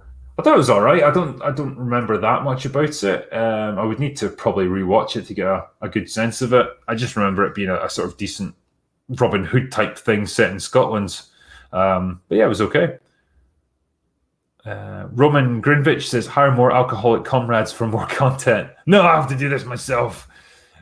Mike gave me $1, so thanks, mate. Echo Chamberlain, "Hi, drinker. I watch you more frequently than Tatiana attends her local STI clinic, and that's a fucking lot, believe me. And I have my own channel, Echo Chamberlain, which has a deep dive you may like on Robert Downey Jr.'s Lincoln Osiris." Well, I'll give that a watch because I'd like to hear people's take on it. So yeah, go and have a look up for Echo Chamberlain. Mike says you should review The Prestige with Jackman and Bale. Yeah, I've been talking to Muller about that, potentially doing a happy hour of it, because, man, you could talk about that movie for hours. There's so much complexity to it. Lord X says, "Have you seen Sweet Girl on Netflix? There was a scene that made my entire family burst out in laughter. You'll know it when you see it." No, I haven't seen that one, so I'm intrigued now. Lima25, "Hey drinker, any chance of ever seeing Neil Blomkamp's RoboCop being made? The 2014 remake really sucked. I don't know if we'll ever see it. I'd love to see Blomkamp do a RoboCop film. I'd love to have seen his Aliens treatment as well. You know, he seems like the exact kind of guy you want for these like gritty, grounded sci-fi movies. So yeah, I just hope it gets done." Ken B says, "You may have addressed this before, but can you rant not just how about why it's almost impossible to get good mainstream storytelling these days?" Probably because, you know, this is really the subject for a proper video, but I think the kind of universal themes that appeal to most of us are almost not in line with the kind of agenda that you get in Hollywood now, and it needs to be subverted. It may be that they almost see traditional stuff like that as being old-fashioned and so not acceptable anymore, and they have to put their own spin on it. They have to revamp it and remake it to something else, and the result is shit. They just replace it with crap, and that's why you get so many poor movies nowadays. You know, I think there's a lot more to it, and it would really need a whole video for me to explore it. You know, me doing it at midnight off the cuff is probably, you're not going to get the best analysis right now. CD says, "You might have already answered this, but the new Candyman, are you going to review it? Also, just overall thoughts about it." Yeah, like I said, it's Jordan Peele that's directing it, and I think he's trying to bring a lot of like political, not satire, but like comparisons in, because it's an all-black cast and all the rest of it. As I understand, it's a continuation from the original movies. It's not like a remake as such. It's not really exciting me that much. I think the original Candyman is a good horror movie. I just don't see the point in doing this now. I don't know what you can really add to it. Mark M says, "Your thoughts on the voicing of Bane in the Dark Knight trilogy? Were they on crack?" It's a really odd choice what they went for. I mean, I think it works because it's hard to now imagine him as voiced any other way. But yeah, it's a really strange choice in retrospect, like that high-pitched talking like this kind of voice. Yeah, an odd one. Alan Vieira says, "Just watched The Godfather 1 and 2 for the first time at 32 years old, and I loved it. Any classics you haven't seen at this point you'd like to check out?" What have I not seen? There's probably a shit ton of them. It's trying to think of them off the top of my head. Damn.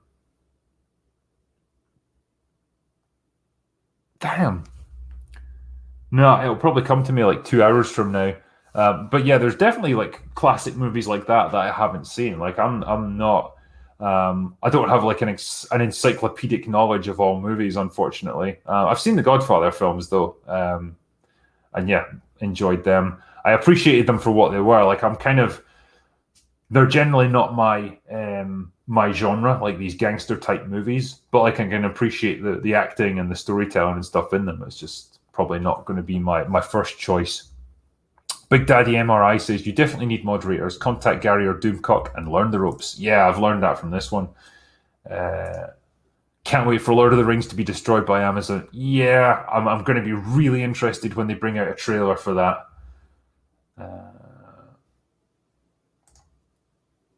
Yeah, Godfather 1 and 2 are great. No argument there. Yeah, have you seen Jarhead? If so, what do you think of it? Yeah, I have seen it, and I quite liked it. Yeah, quite a a different sort of take on that Gulf War period. Where it's like these characters, they don't even get to use their weapons in combat. Like the whole thing is just them kind of dodging attacks or waiting for things to happen.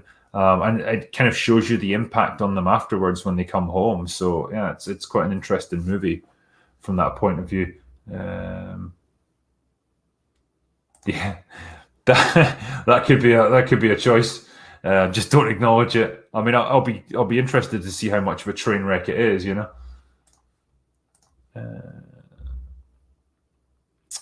Cam Dunn says Drinker will be playing the new Elden Ring game. Any thoughts on that and at George R.R. Martin's involvement? I just wish George would just stop fucking doing other things and just get back and write his books and finish Winds of Winter. It's like he'll do anything apart from actually work. I don't know too much about the Elden Ring game though, unfortunately, so I couldn't tell you about that one, man. Maka Jr. says Father's Day in Oz, and I got Bunahabin, 12-year-old, and Aberlour Abuna.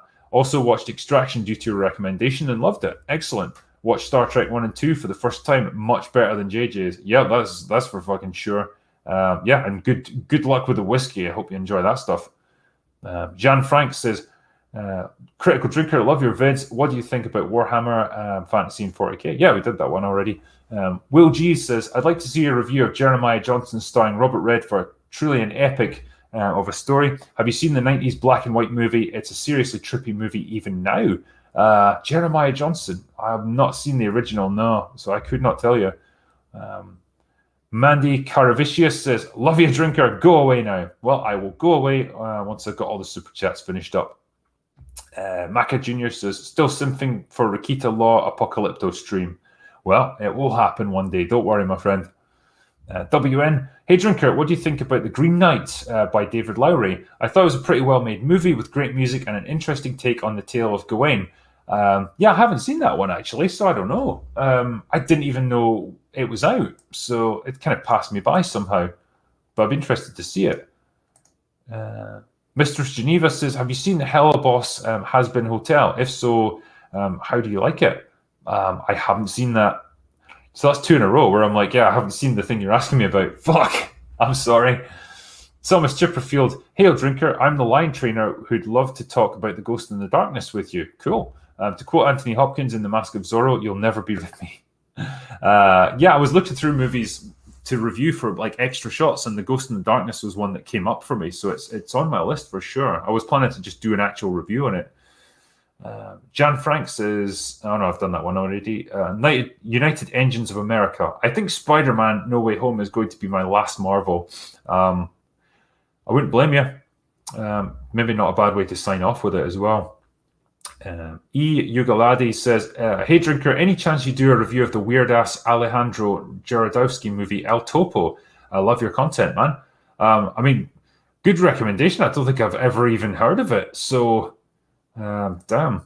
Yeah, we need to look that up. Find out what the hell it is. If it's weird, could make for an interesting review, though. Mr. Skullface Garcia says, hey Drinker, just wondering, were you ever going to make a video about Peter Jackson's version of King Kong? Because I generally love that film. I think it's one of the best remakes. I hadn't any plans to do it, to be honest. I'm just not sure what I can add to it. I remember it being really long. Quite an action-packed sort of movie. Yeah, I just don't know what I could really put in there. Yeah, it's not really on my list at the moment, I'll be honest. Roman Grinovich says, my actual real-life ex's name is Tatiana. Hey, and she was stripping while I was still legal in Israel before feminism ruined the fun.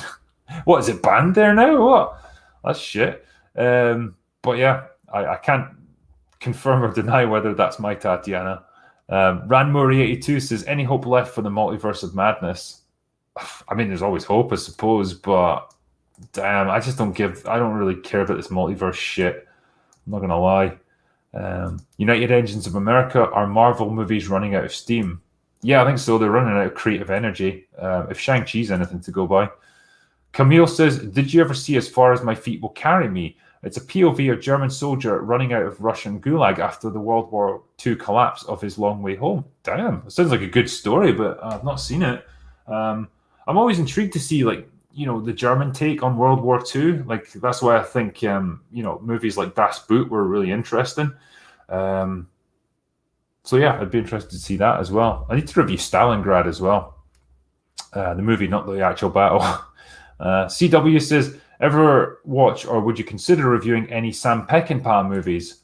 I would not be against that at all. He made some classic westerns, I believe. I think I'm almost there.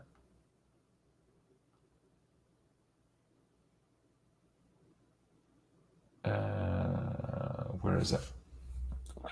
Oh yeah, here we go. Elliot Spencer, what do you think about Halo? Good games. I played a few of them back in the day and completed them. So yeah, they were just solid, enjoyable shooters. Not huge on story, but like they were fine for me. Phil B says, Drinker, you're a Clive Castle fan. I knew you were a man of culture. His books are so refreshing from the woke agenda today. Yeah, they're very much like the adventure movies that we're missing now. They're just good fun books. Brendan McWilliams gave me $3, so thanks, man. Paul Sandy says, I'm a Patreon. I love your stuff. You're an honest man. Your thoughts on the following 2 words: Tom Cruise. Like I mentioned in my Edge of Tomorrow review, whatever the guy's going on in terms of his personal beliefs, fair enough. But like as an actor, I really respect him. Like the Mission Impossible movies are great. They've kind of gone from strength to strength. The guy obviously puts the work in. His sort of dedication to what he does is incredible. And, he basically just decided to stop aging about 15 years ago. I got a lot of respect for the guy. Like I say, he might be a bit wacky in his personal life, but fuck, man, that's up to him. Brian Dolan says, I'll just watch Big Trouble again. Walked away from all Disney products. Yeah, just watch Big Trouble in Little China. You should always do that if you're in doubt. Brendan McWilliams, as your channel grows, you'll need to put a £5 a month paywall on chat or something. The message groups will start coordinating spam attacks more. I know, it's such a shame. Generally, I've been all right with my chat. Like, I've never really had an issue with it. But yeah, I think it's at that point where I guess I need some moderators in. But a couple of people that I've brought in today, Lady Gravemeister and Big Daddy MRI, they've done a fantastic job. So, man, I appreciate what they've done tonight, especially since it's totally last minute. Overkill161 gave me a poo super sticker, so thanks, mate. Grey Clouds, review El Topo sometime, please. All right, that's 2 recommendations now. Jeremy R. Moreno, thoughts on Spidey 2? Raimi, love you, dude. I like that movie. Most people regard it as the best of the Raimi trilogy, and I'm not going to argue with it. I like Doc Ock as a villain, and I like Tobey Maguire as Spider-Man. So yeah, those movies totally take me back to a simpler time in comic book movies, and it's a nicer time.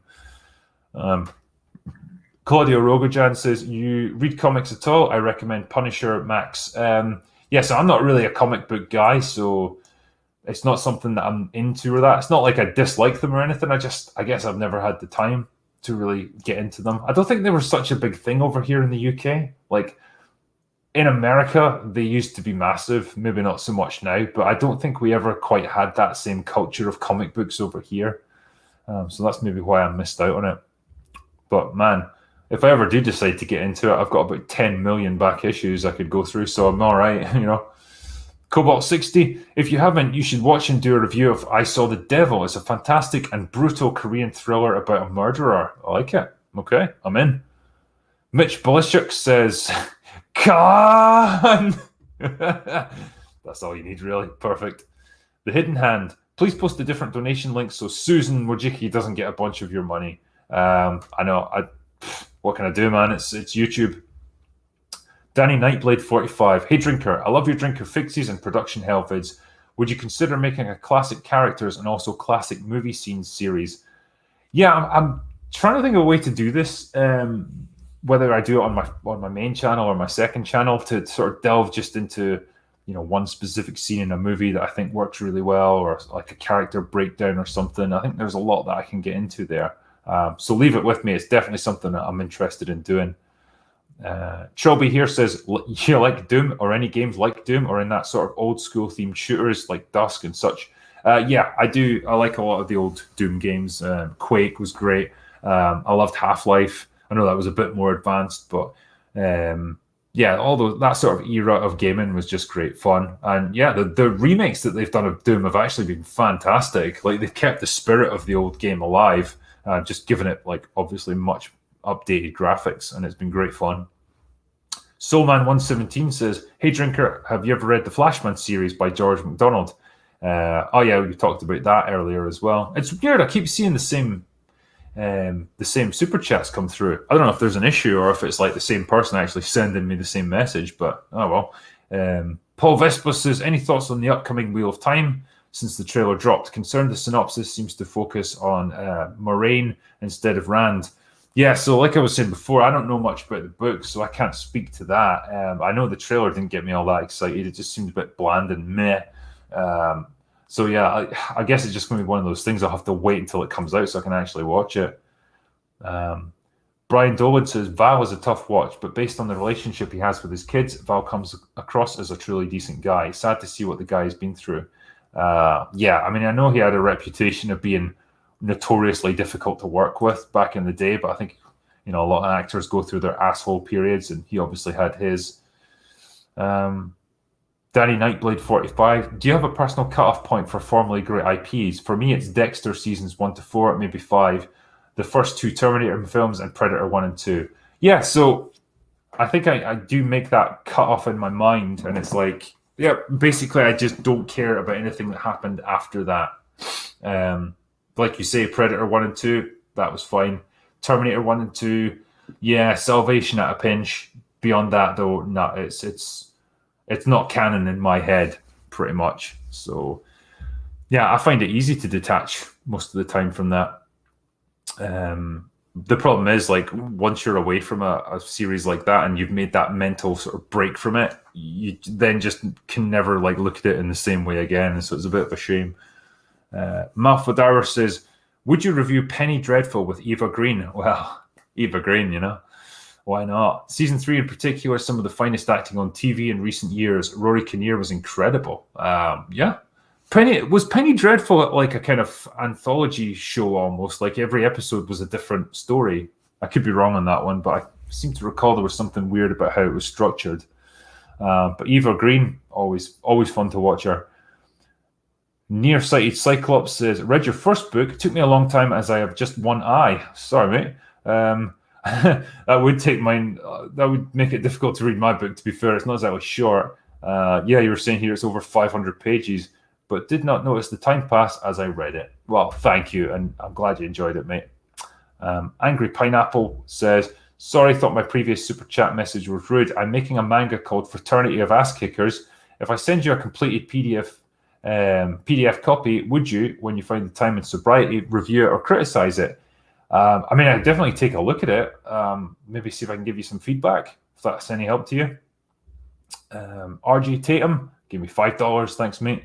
And also here saying, I'd love to hear your take on Billy Jack. Cheesy, but such a cult classic. Go away now.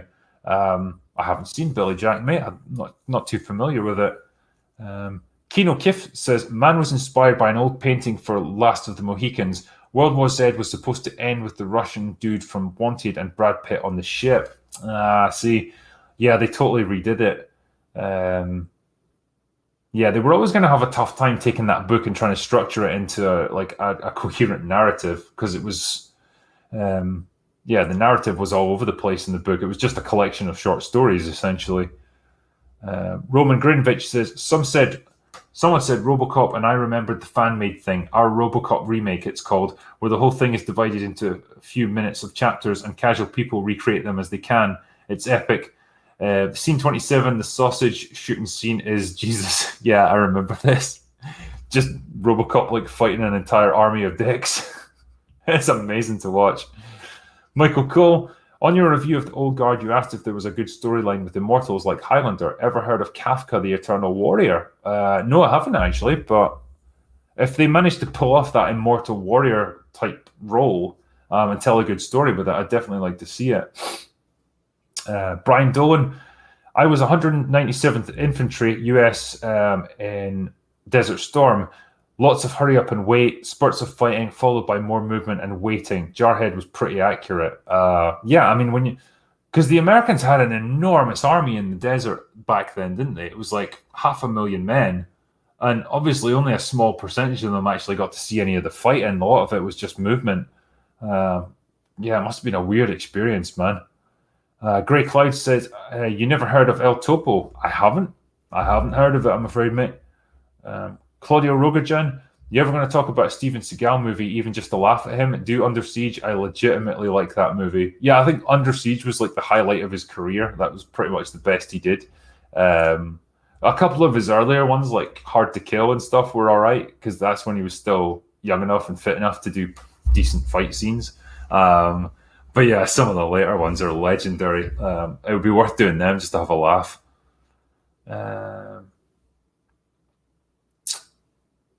Right, I just refreshed this.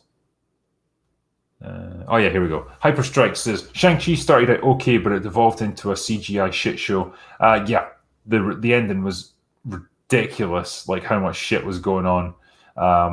Yeah, like I say, the relationship between Shang-Chi and his father and the conflict between them, all that stuff, great. If they just focused on that and left out all the ridiculous crap that pulls the rest of the movie down, it could have been something really good. BBB3 says, hey Drinker, how would you feel about reviewing Metroid Dread when it comes out on Switch? I'd be interested to hear your input. Fair enough, yeah. I mean, I don't do that many game reviews, and I don't actually have a Switch, so that's a bit of a problem. But yeah, I would like to do more video gaming in general. Kevin Walsh says, would you review Casino Royale, arguably Daniel Craig's best outing? I would be prepared to. Yeah, it's probably one of his only movies that I would give a positive review to. Roman Grinovich says, guess who's back? Hitler wakes up after shooting himself in his bunker in modern Germany, and well, watch it. German film. All right, shit, so it's a real movie called Guess Who's Back. I go for it. Geostone, hi Drinker, any good story of nights out with Natalia? George from Melbourne, Australia. Not that I can repeat, put it that way, mate. I'll get banned. Claudio Rogojan says, I've always wanted Jackie Chan to be in Mission Impossible. Imagine him and Tom Cruise competing for the best stunt, except Chan will do it with no wires. That's true. He's just fucking badass, that guy. Yeah, I'd love to see him in another big movie. Hermit the Frog gave me $5. Thanks, mate. David Akiva, what's your thoughts on the movie Nobody? So that's the thing. I don't think I've not watched it yet. I'm planning to review it, but I need to just see it first so I can get it done. It's just like other things have gotten in the way, and I've not gotten around to it. But I'm interested to see. What the fuck's his name? Dude from Better Call Saul. He just seems like such an unlikely action hero, but I love the concept behind it. And it's meant to be just a good, solid, old-fashioned action movie with just lots of violence. So I'm down for that for sure. Claudio Rogajan, you watched LA Beast at all since the Crystal Pepsi video? That guy's a legend of YouTube. That guy is the definition of not clickbait. Crystal Pepsi video, what was that? Oh, I used to remember that one. Radio Man 1017 says, hey Drinker, since you're obviously the evil twin with the pointy black beard, yeah, what's your good twin up to right about now? He's probably praying or something, or reading a nice wholesome book. Here I am ranting on YouTube. Adrian, would you play Apex with me? I would be honored, sir. Thank you. Trilby, have you considered reviewing any video games or books, or are you going to mainly stick into discussing movies and TV shows? Yeah, so I've done video game reviews. I love the Resident Evil series. I've talked about Tomb Raider. I've got a few more ideas for video game reviews. As I was saying earlier, books are a tough one because there's not a huge interest in them on YouTube, and there's no footage to work with, so it's really hard to try and construct a video when you've got nothing to work with. But yeah, definitely happy to do more video game reviews. Adrian, thoughts on Max Landis? Nothing for you at the moment, to be honest with you. Yeah, I can't say too much about the guy. Professor Anthrax, El Topo, get to it. Man, it's all the El Topo. I need to see it. Paul Vespa, if you ever need a good author to read, I'd recommend any of the books by David Gemmell if you've never read them. Trust the Legend is a good start. Well, I mean, it's always one to keep in mind next time I'm on holiday. Because, damn, I could do with a holiday like in some place that's not Scotland. And just take a nice book. Right, what's the next one? Anthony Cortez. Will you do a team up with Professor Tosspot from Vox's Productions? Yeah, I've been asked that before, and yeah, I'll need to get in touch with him. I've just got a lineup of people that, you know, I've got things scheduled with, so I just need to try and find a date that works for us. Adrian, you don't like Layer Cake? The movie? I thought it was all right. That's another Daniel Craig one, I think. Yeah, I remember it being a little bit slow, bit meandering. Didn't hate it, didn't love it either. It was just kind of meh. It was all right. Carmilla the Fierce says, "Do you have a favorite decade when it comes to filmmaking?" Pretty much anything pre 2010s, if I'm honest. But yeah, probably the 80s. I just love movies from back then. They just did not give a fuck. They were violent, and there was usually TNA on show, and yeah, it was just great fun. Grey Cloud says, have you seen the old black and white movie From Here to Eternity with Burke Lancaster? It's got action, love, and Ernest Borgnine getting gutted. I've heard of this. I've never seen From Here to Eternity, unfortunately, so no, I have not seen it yet.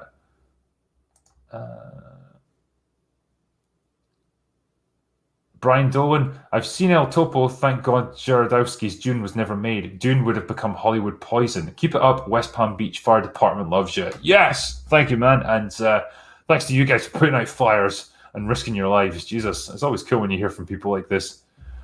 Claudia Rogajan says, it was the video of the guy throwing up 20-year-old Crystal Pepsi. Oh, yes. It was during one of the Star Trek videos. Az brought it up. Funny stuff. I remember this. It was beautiful. Yeah, love it. Desert Fisherman, after watching Wonder Woman 2, Black Widow, and most of the Disney Plus garbage, was Captain Marvel really that bad? Yeah, still bad. Still bad. Because all of it comes down to intent. Yeah, like the intent behind Captain Marvel was just so fucking mean-spirited. It's like the movie just kind of hated you. So, man, there wasn't a fun experience. But yeah, look, I've made it. I made it to the end of all the super chats, and fuck me, I've answered a lot of questions tonight. It's incredible how many people have been on tonight to watch this. Thank you to all of you. Thank you for all of your donations. Thanks for all the great chat. Thank you for my 2 or 3 moderators who stepped up to the plate at the last second to help out. Lady Gravemaster and Big Daddy MRI. Like, you guys have kept us safe and you've kept this thing functioning. So yeah, thank you to all of you. And yeah, my throat is getting really tired from all the talking now, so I think I'm going to have to sign off. But yeah, I'll finish up there. I'll just answer this one more from the Outcast Creative. Any issues with copyright using footage with your reviews? Got a review I do for our channel. I wanted to check with the master. Yeah, it depends on the studio. Some are a bit more easygoing than others. Weirdly, Disney is actually pretty good. Like any Marvel stuff, you're probably okay. If you keep your footage to under 10 seconds before moving on to a different scene or whatever, you're probably okay. Trailer footage is also usually all right because it's less policed. Lady Gravemaster, Jack Napier 420 can't super chat for some reason, but has requested you to tell him, fuck off, Jack, just like you do to films, because it's his birthday, please. Well, happy birthday to you, Jack Napier, and fuck off, Jack. Anyway, I'm going to finish it up there, guys. I want to say thanks to all of you. Thanks for making this stream awesome, and I'll catch you at the next one. But I'm going to go away now.